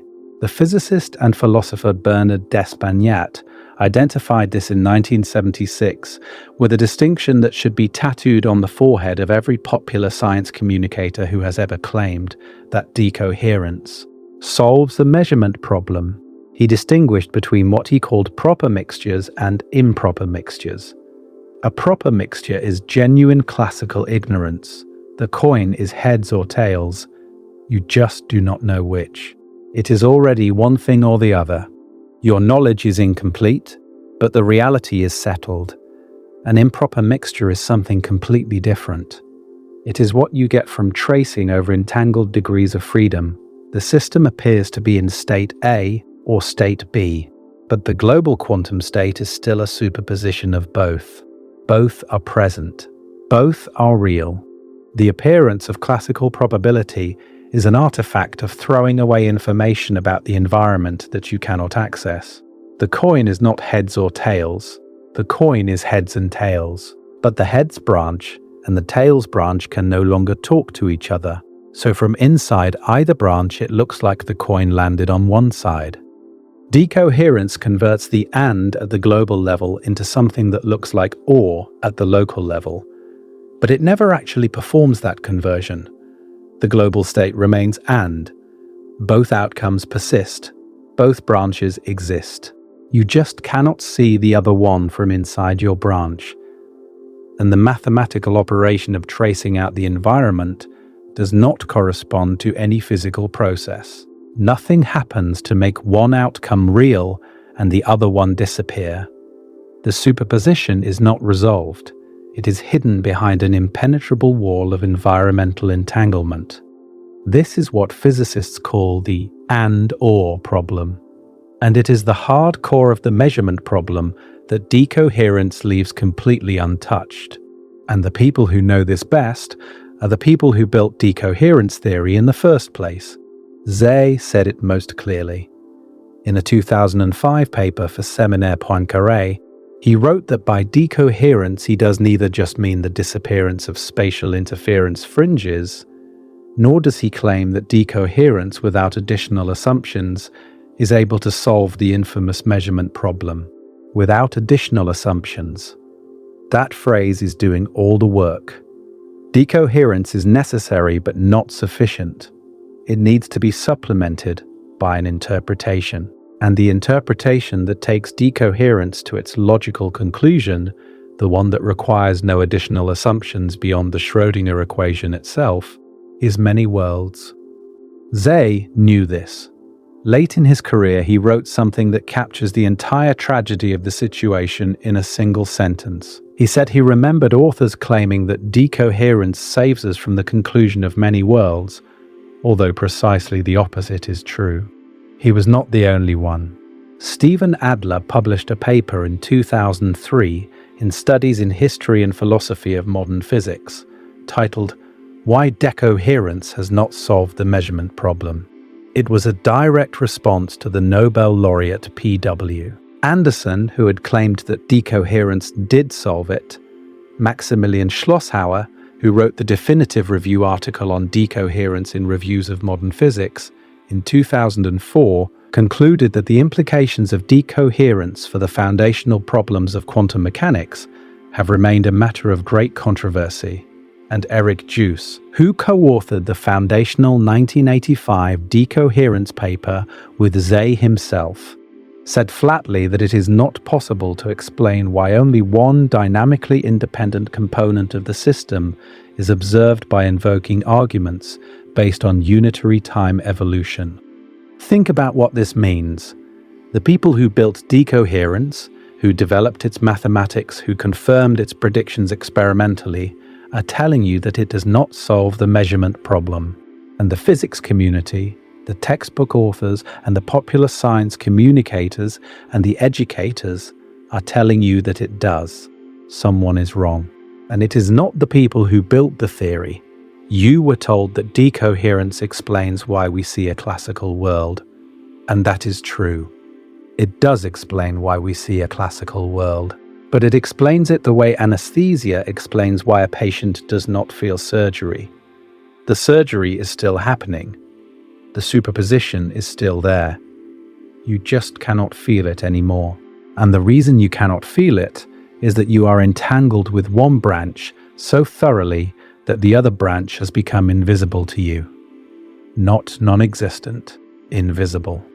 And if both branches exist after every quantum interaction, and if quantum interactions are happening everywhere all the time, billions upon billions of them every second in every cubic centimeter of the universe, then the number of branches is not large. It is not even astronomically large. It is a number so far beyond any quantity that has ever appeared in physics that the human brain has no capacity to process it. That is where this is going. And the fact that you can feel it approaching, the fact that you have probably sensed the shape of the answer, even though you have not seen the numbers yet, is itself a clue about how obvious this conclusion is once you stop looking away from it. But before we get there is one more thing you need to see. Because maybe you might be thinking there is another way out. Maybe there is an interpretation of quantum mechanics that solves the measurement problem without requiring many worlds. Maybe there is a version of quantum theory that gives you one world, one outcome, one reality, without adding anything to the Schrodinger equation, and without denying that the equation is true. Every interpretation ever proposed has tried to give you that, and every single one of them has failed. Not because the physicists who proposed them were not brilliant, they were, but because the problem they were trying to solve is not a problem of insufficient cleverness, it is a problem of mathematics. And mathematics does not negotiate. Start with the one that sounds most reasonable. In 1986, 3 Italian physicists named Giancarlo Ghiardi, Alberto Rimini, and Tullio Weber proposed a modification to quantum mechanics that has come to be known as GRW theory. Their idea was elegant in its directness. They said the Schrodinger equation is not quite right. It is almost right. It works perfectly for small systems like atoms and electrons.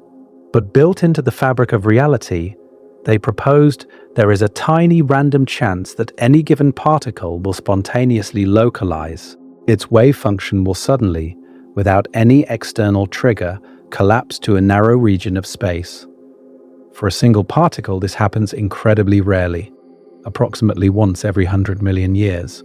But for a macroscopic object made of 10 to the 23 particles, the combined probability means that at least one particle is localizing every fraction of a second. And because the particles are entangled with each other, the localization of one drags all the rest along with it.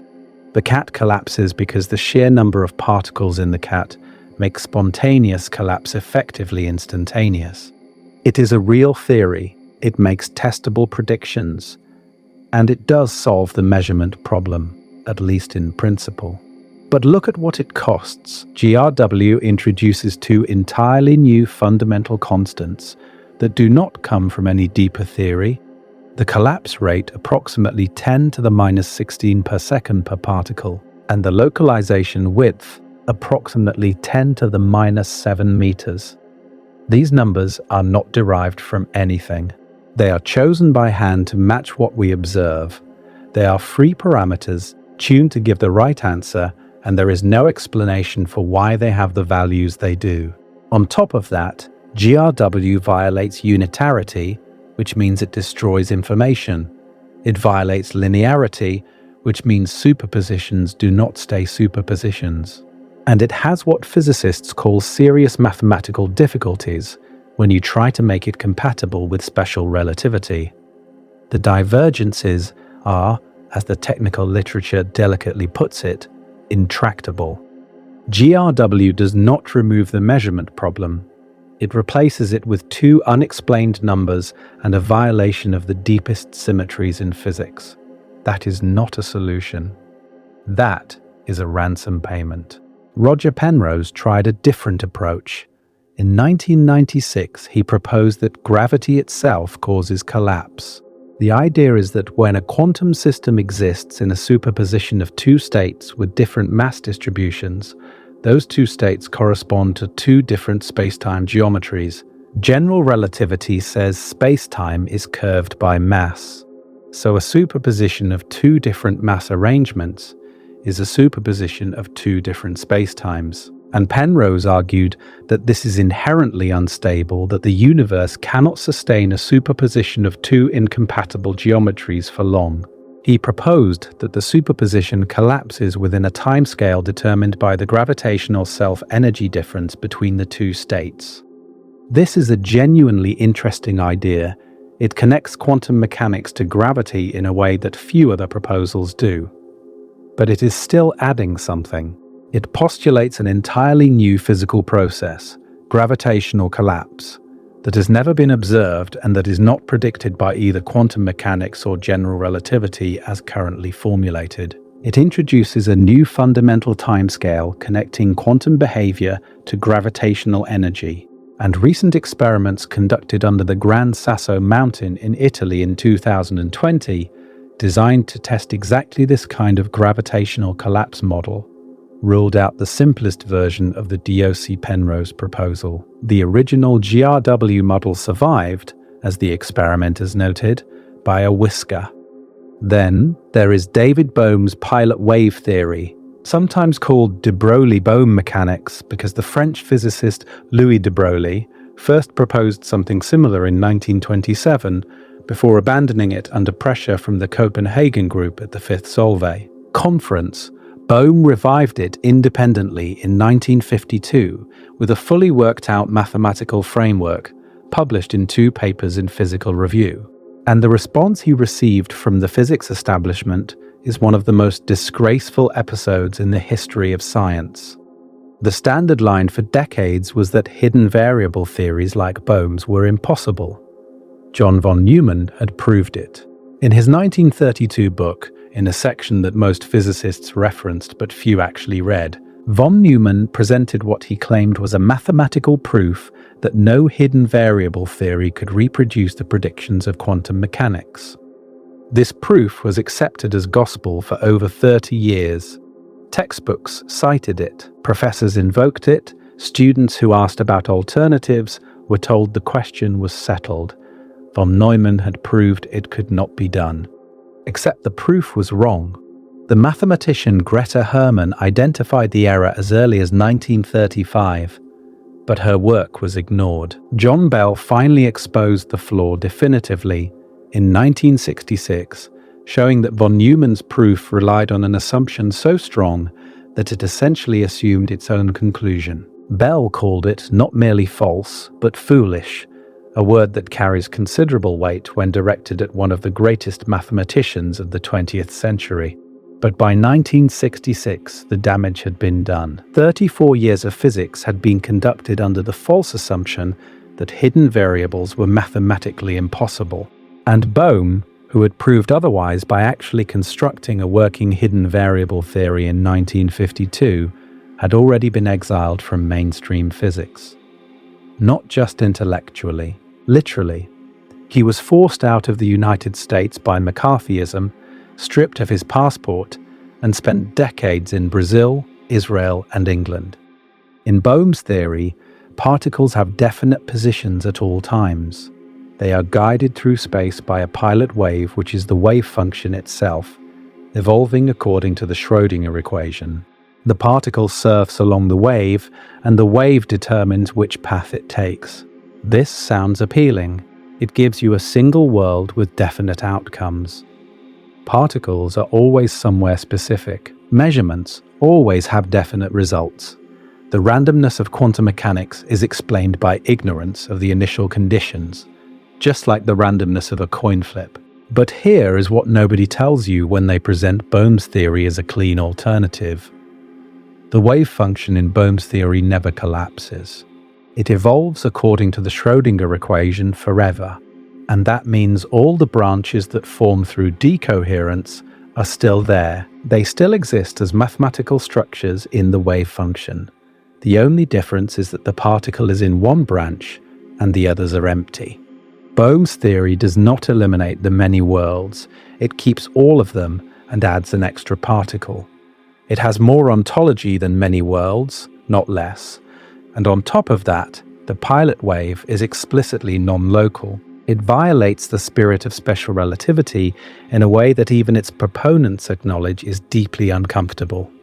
Now consider cubism, which stands for quantum Bayesianism, developed primarily by Christopher Fuchs and Rüdiger Schack. Cubism takes a radically different approach. It says the wave function is not a description of reality at all. It is a personal tool, a bookkeeping device that an individual agent uses to organize their expectations about future experiences. Collapse is not a physical process, it is Bayesian updating.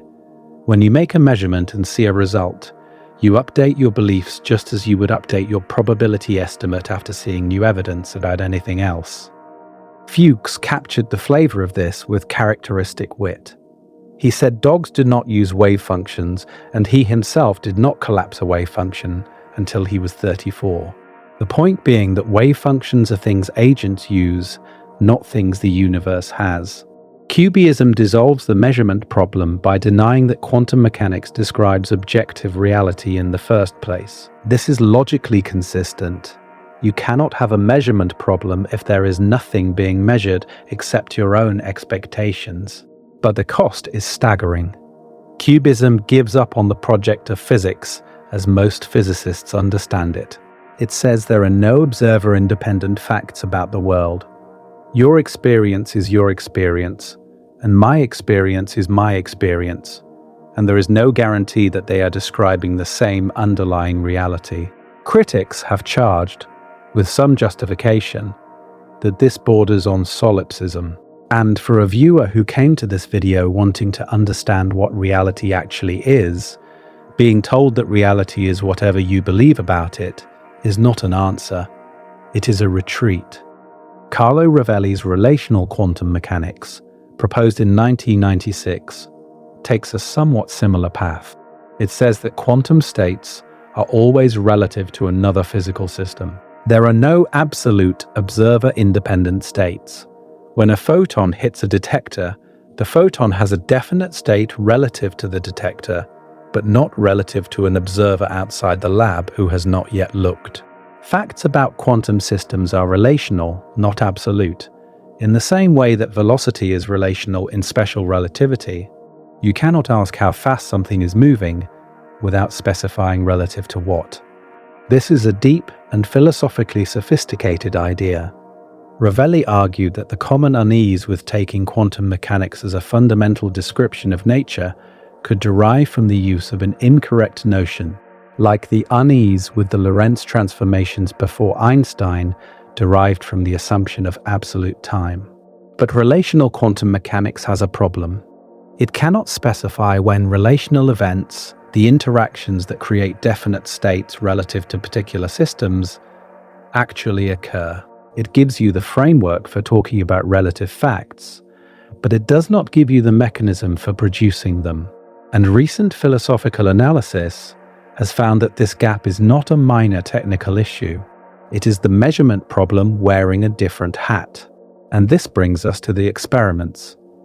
Two sets of experiments that should have made headlines and did not. The first set comes from Vienna. Since 1999, physicists have been pushing the boundary of quantum interference to larger and larger objects, trying to find the point where quantum behavior stops and classical behavior begins. In 1999, Marcus Arndt, Anton Zeilinger, and colleagues at the University of Vienna demonstrated double-slit interference with carbon-60 fullerenes, buckyballs, molecules made of 60 carbon atoms with a mass of 720 atomic mass units. Each molecule interfered with itself despite having over 174 internal vibrational degrees of freedom. They pushed further. In 2011, 430 atoms, 6,910 atomic mass units. In 2013, passed 10,000 atomic mass units. And in 2019, the current record, Yakov Fein, Arndt, and colleagues demonstrated quantum superposition with functionalized oligoporphyrins, molecules made of more than 2,000 atoms and over 40,000 subatomic particles, with masses exceeding 25,000 atomic mass units. These molecules remained in superposition for over 7 milliseconds in a purpose-built 2-meter-long interferometer.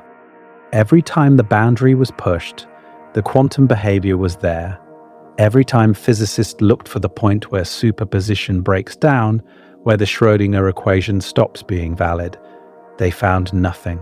The equation kept working. The superposition kept appearing. The classical world keeps retreating as we look for it, and the quantum world keeps advancing. Arndt estimates that reaching 10 to the 5th atomic mass units is relatively straightforward with current technology, and reaching 10 to the 9th, the level that would rule out most objective collapse models, is the next major target. If that experiment succeeds and quantum interference is still there, GRW and Penrose are effectively dead. But there is another experiment that is even more devastating. In 2019, Massimiliano Proietti and a team of researchers at Heriot-Watt University in Edinburgh performed the first experimental test of an extended Wigner's friend scenario, not the thought experiment. The actual experiment, they used 6 photons and 4 observers, 2 friends inside isolated labs, and 2 super observers outside. And they tested a Bell-type inequality derived from a theoretical scheme developed by Kaslav Bruckner. The inequality was designed to distinguish between 3 assumptions: locality, freedom of choice, and what they called observer independence of facts. The assumption that a measurement has a single definite outcome that all observers can agree on. This is the assumption you have been raised to believe is obviously true. Of course, measurements have definite outcomes. Of course, a detector either clicks or it does not. Of course, 2 people looking at the same experiment will agree on what happened. This is not even physics. This is common sense. The result was a violation of the inequality by 5 standard deviations, 5 sigma. In particle physics, 5 sigma is the threshold for declaring a discovery. It is the standard that was used to confirm the Higgs boson at CERN in 2012. And what Proietti's experiment discovered at that same level of statistical certainty is that if you want to keep locality and freedom of choice, then you have to give up the assumption that measurements have observer-independent outcomes. Different observers can obtain results that are mutually contradictory, and both results are equally valid. The lead researcher, Alessandro Fedrizzi, put it in terms that should have kept you awake that night. He said the insight they gained is that quantum observers may indeed be entitled to their own facts. A follow-up experiment by Bohm and colleagues in 2020, published in Nature Physics, derived even stronger inequalities, called local friendliness inequalities, and violated them again. The loopholes are closing. The conclusion is hardening. Observer-independent reality, the thing you assumed was the most basic feature of the physical world, is not supported by the experiments. Think about what this means for every interpretation we just reviewed. Copenhagen says measurements produce definite outcomes. Proietti showed they might not. GRW says collapse produces definite outcomes. Proietti suggests there may not be definite outcomes to produce. Cubism says outcomes are personal. Proietti actually confirmed that. And Many Worlds says every outcome is real in its own branch, which is the most natural reading of an experiment that shows different observers living with different and contradictory facts. Now step back and look at the lineup. Every interpretation that gives you a single world with definite outcomes has to add something to the Schrodinger equation. GRW adds 2 new constants and a collapse mechanism. Penrose adds gravity-induced collapse and a new timescale. Bohm adds particle positions and a non-local guiding equation. Cubism subtracts objective reality altogether, which is not so much adding something as burning down the house to avoid the question. Relational quantum mechanics adds observer relative facts without explaining how they arise. Copenhagen adds a collapse postulate and a classical quantum divide and then refuses to define either. 1. Many Worlds adds nothing. It takes the Schrodinger equation, the equation that every interpretation agrees on, the equation that has never been contradicted by any experiment ever performed, and it says, this is it. This is all there is. The wave function evolves. It never collapses. What appears to be collapse is decoherence. What appears to be randomness is self-locating uncertainty within a branching structure that is already present in the mathematics. The worlds are not added to the theory, They were always there. Everett did not invent them. He noticed them. Sean Carroll put this as clearly as anyone has. He said many worlds is not a Baroque addition to a simple formalism. It is the simplest possible formalism to make sense of the data we have collected.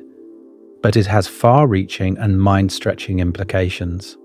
David Wallace, in his 2012 book The Emergent Multiverse, framed it as pure conservatism. He wrote that the Everett interpretation is not some new physical theory or some metaphysical addition to quantum theory, but simply quantum theory itself understood in a straightforwardly literal way. Despite its radical implications, Wallace argued, the Everett interpretation is actually the conservative way to approach quantum theory, requiring revisions neither to our best theories of physics nor to conventional philosophy of science. The real Occam's razor argument is subtle, and it is the opposite of the common assumption. Occam's razor does not say the theory with the fewest entities wins. It says the theory with the fewest assumptions wins, and many worlds has fewer assumptions than any other interpretation. It has exactly one assumption. The Schrodinger equation is always valid. Everything else follows. Max Tegmark captured the absurdity of the situation in a 1997 paper with one of the best titles in the history of physics. He called it The Interpretation of Quantum Mechanics, Many Worlds or Many Words. The point being that the real choice is between accepting many worlds or generating many words trying to avoid them. And yet, look at the 2011 poll conducted by Schlosshauer, Koffler, and Zeilinger at a Quantum Foundations conference. 33 physicists were surveyed. Copenhagen received 42%. Information-based approaches received 24%. Many worlds received 18%. Sean Carroll wrote a blog post about this poll in January 2013 and called it the most embarrassing graph in modern physics. He said the embarrassing thing is not that most physicists prefer Copenhagen. The embarrassing thing is that we do not agree at all. Quantum mechanics has been around since the 1920s. It is the most precisely tested theory in the history of science. And nearly 100 years later, the people who use it every day cannot agree on what it means. A 2025 poll published in Foundations of Science confirmed that Copenhagen still leads, likely reflecting, as the authors noted, its educational emphasis and pragmatic appeal in avoiding complex metaphysical questions. Avoiding, not answering. Avoiding. The most popular interpretation of quantum mechanics is not the one that solves the measurement problem. It is the one that lets you avoid thinking about it. So here is the answer. You have been watching this for a long time now, and you have earned the right to hear it stated plainly. The measurement problem, the deepest unsolved problem in physics, the question that has haunted every serious thinker who has ever confronted quantum mechanics, has an answer. It has had an answer since 1957. And the answer is this. There is no measurement, not in the way you were taught, not in the way the textbooks describe. When a quantum system interacts with a detector, the Schrodinger equation does not break down. It does not hand control to some mysterious collapse process that nobody can define. The equation keeps going. It keeps doing what it has always done. It entangles the system with the detector and the detector with the environment. And the result is not one outcome. The result is all outcomes, woven into a branching structure so vast that every metaphor for size you have ever encountered is inadequate to describe it. The reason you see one outcome is not that one outcome is real and the others are not. The reason you see one outcome is that you are inside one branch. The version of you in this branch saw this particular result, and that version of you, the one reading these words right now or hearing this voice right now, is as real as every other version that saw every other result. You are not the whole story. You never were, and if you are thinking, wait, if all outcomes happen, then what does probability even mean? That is exactly the right question. It is the question that physicists raised against many worlds for decades, and for decades it seemed unanswerable. If every outcome is certain to occur, how can one outcome be more likely than another? The answer came from David Deutsch in 1990 and was formalized by David Wallace in the years that followed. They proved, using decision theory, that a rational agent living in an Everettian universe is mathematically compelled to weight the branches according to the Born rule, the same probability rule that standard quantum mechanics postulates as an axiom. Using any other weights would be irrational in the technical sense. It would be like preferring less money to more money for no reason. Lev Weidman at Tel Aviv University devised a thought experiment that makes this concrete. Imagine you take a sleeping pill before a quantum experiment. While you are unconscious, you are moved to room A or room B depending on the result. When you wake up, but before you open your eyes, you genuinely do not know which room you are in. You have real physical uncertainty about your location, even though both outcomes have occurred. This is self-locating uncertainty, and it is enough to ground real probability in a deterministic branching universe. Weidman argued that the existence of the other worlds makes it possible to remove randomness and action at a distance from quantum theory, and thus from all physics.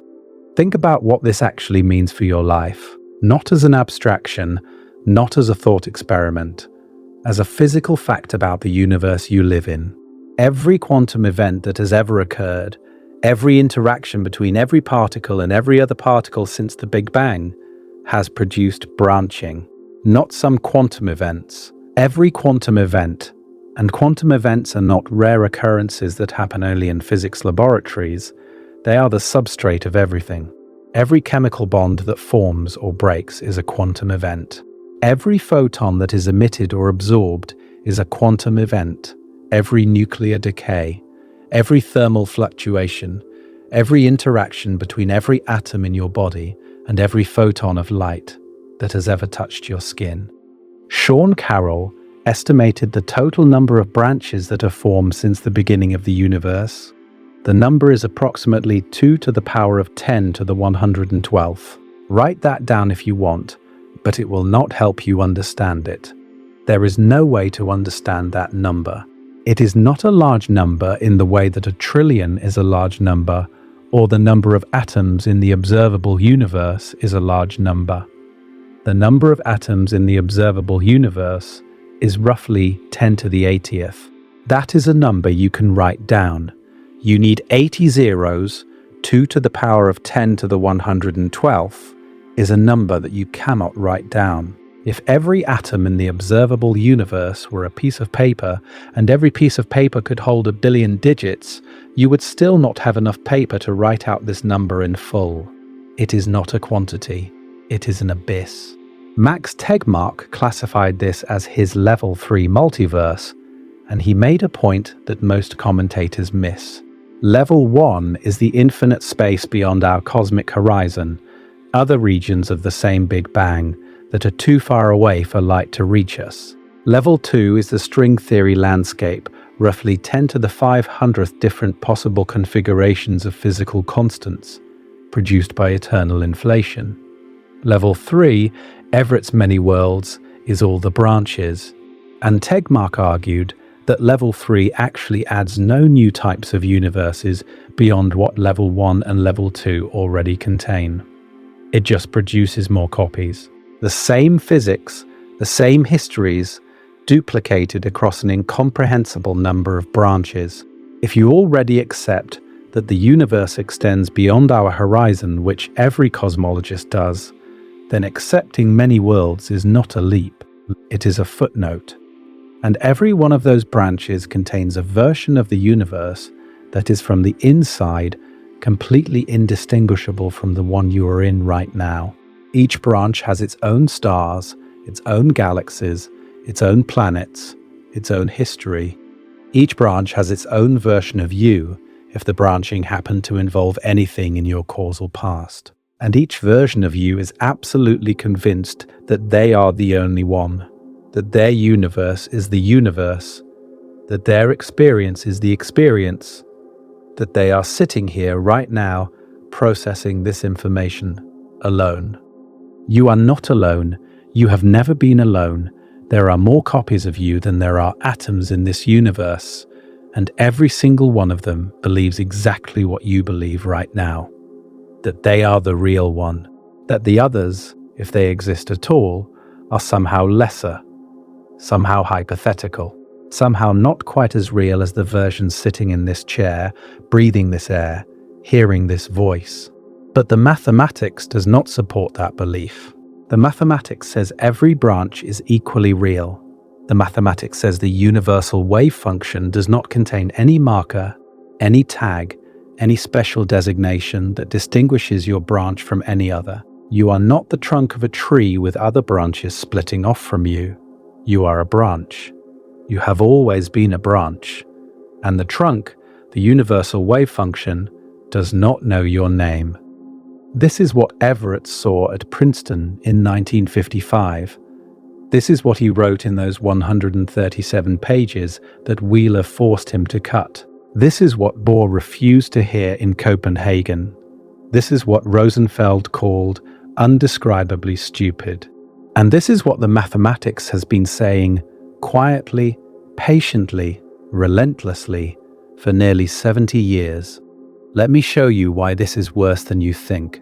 The standard objection to many worlds is extravagance. Too many worlds. Too much ontology. Occam's razor, people say, should shave away this absurd multiplication of universes. But that objection misunderstands what Occam's razor actually requires.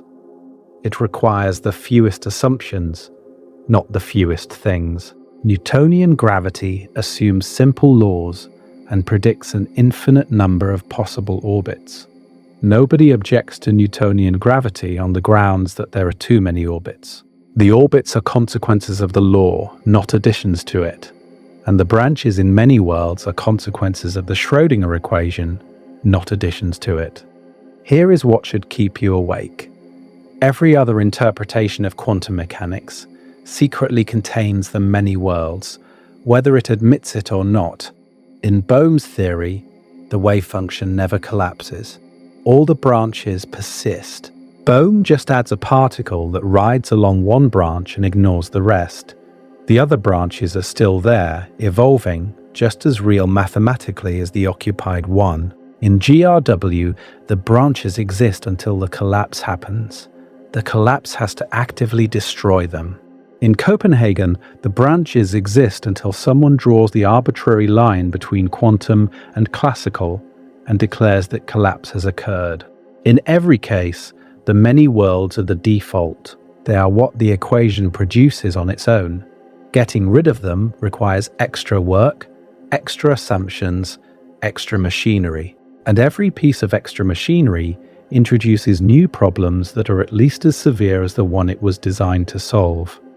David Deutsch, the father of quantum computing, made an argument in 1985 that cuts through all the philosophical debate. He pointed out that when a quantum computer performs a computation, it is processing information in a way that no classical computer can match. Peter Shor's 1994 factoring algorithm, for example, can factor large numbers exponentially faster than any known classical algorithm. When a quantum computer runs Shor's algorithm on a sufficiently large number, it is performing more computational operations than there are atoms in the observable universe. Where is that computation happening? If you believe in a single universe, you have to explain how a device the size of a laboratory is performing computations that would take every atom in the observable universe working as a computer longer than the age of the universe to complete. Deutsch's answer is that the computation is distributed across branches. The quantum computer is not more powerful than a classical computer in a single universe. It is exactly as powerful as a classical computer, but it is running in an unimaginably large number of branches simultaneously, and the branches are interfering with each other to produce the final answer. When you look at the output, you are seeing the result of a collaboration between versions of the computer across branches. That collaboration is what makes quantum computing work. This is not philosophy. Quantum computers exist. They work. Google's Sycamore processor, IBM's quantum systems, the machines being built right now in laboratories around the world, these are real devices that perform real computations. And if Deutsch is right, they are the most direct evidence we have that the branches are real. Because the computation has to be happening somewhere, and there is not enough room in a single universe for it. Here is the part that most physicists would rather not say out loud. And you can tell they would rather not say it because of how carefully they choose their words when they are forced to address it. The many worlds interpretation is the only interpretation of quantum mechanics that does not modify the Schrodinger equation, does not add hidden variables, does not deny objective reality, does not introduce unexplained constants, and does not rely on an undefined concept of measurement. It is the only interpretation that takes the mathematics literally and accepts the consequences. Every other interpretation is, in one way or another, an attempt to avoid those consequences. And every attempt to avoid them has failed to produce a coherent, complete, mathematically rigorous alternative that does not raise problems at least as deep as the ones it claims to solve. The answer to the measurement problem is that there is no measurement. There is only entanglement, spreading endlessly, branching the universe with every interaction, creating a structure so incomprehensibly vast that the human mind was never equipped to contemplate it. And the fact that you have never heard this stated plainly, the fact that this is not taught in physics courses, is not printed in the introduction to every quantum mechanics textbook, is not the first thing every physics student learns, is not a failure of evidence. It is a failure of nerve. The United Nations declared 2025 the International Year of Quantum Science and Technology, marking 100 years since Werner Heisenberg published matrix mechanics in 1925. 100 years, an entire century of the most successful physical theory ever created, a theory that has never failed a single experimental test, a theory that underlies every piece of technology you use, every semiconductor, every laser, every MRI machine, every GPS satellite, and after 100 years, the people who use this theory every day still cannot agree on what it means. That is not a triumph of science. That is a scandal. And the scandal is not that the answer is unknown, the scandal is that the answer is known and ignored. Stephen Hawking reportedly told the physicist Frank Tipler that he considered the existence of parallel universes trivially true. Juan Maldacena, one of the most respected theoretical physicists alive, said when he thinks about the Everett theory quantum mechanically, it is the most reasonable thing to believe, but in everyday life, he does not believe it. Think about that admission. One of the greatest physicists of his generation is saying the math points to one conclusion and his intuition, not because the math is wrong, because the math is too disturbing to live with.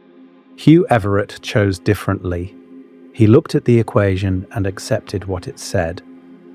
And it cost him everything. His career in physics, his relationship with his children, his health, his life.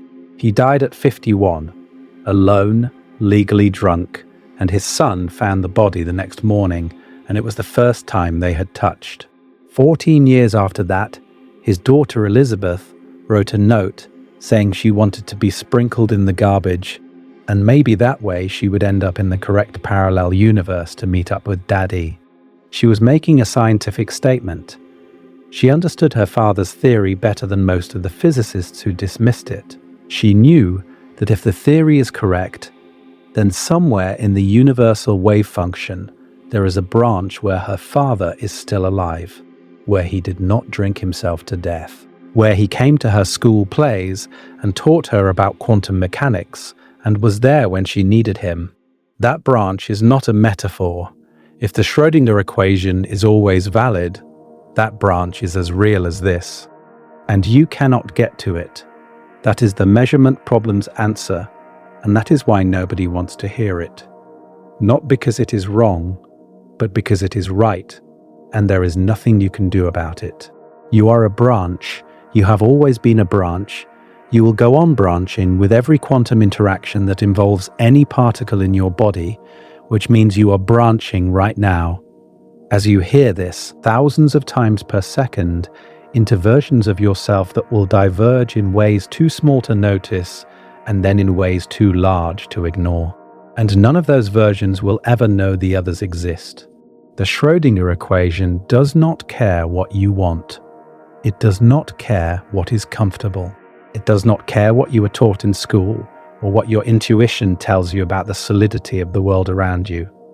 It says what it says, and what it says is that you are not one, you are a process. An endlessly dividing process that has been running since before you were born and will continue after the atoms that currently compose your body have scattered and been absorbed into other systems that will themselves branch and branch and branch until the universe reaches a state of maximum entanglement. Every decision you think you made all the possible ways. Every path you think you chose, you walked all of them. Every version of your life that could have happened according to the laws of quantum mechanics is happening right now, in a branch that is exactly as real as this one, separated from you by a wall of decoherence so thick and so absolute that no signal will ever cross it. You cannot send a message to the version of yourself who made the other choice. You cannot receive a message from them. You cannot verify that they exist. But the mathematics that predicted the laser, the transistor, the atomic bomb, the behavior of every particle in every experiment ever performed, says that they are there, that they are you, and that you are them. And the physicists who know this, the ones who have looked at the mathematics and followed it to its conclusion, are not shouting it from the rooftops. They are publishing careful papers in journals that other physicists read. They are speaking at conferences attended by a few hundred specialists. They are writing books that sell respectably, but never break through into the wider culture the way they should. And the reason is not conspiracy. The reason is simpler than that and worse than that. The reason is that this conclusion is so profoundly uncomfortable, so alien to every intuition human beings have ever developed about the nature of their own existence, that even the people who believe it true cannot bring themselves to say it with the force it deserves. You were never told this, not because the evidence is insufficient, not because the mathematics is uncertain, not because the experts disagree about the data. You were never told this because the answer to the deepest question in physics is an answer that makes human life feel like something other than what you thought it was. And the people whose job it is to tell you the truth about reality decided, collectively, unconsciously, without ever coordinating or conspiring, that this particular truth was one you were better off not knowing. They were wrong about that. You are not better off not knowing. You are sitting in one branch of a structure so vast it makes the observable universe look like a single grain of sand on an infinite beach. And every version of you in every branch is having this exact realization at this exact moment. And none of them can hear each other. That is what measurement means. That is what it has always meant. And now you know.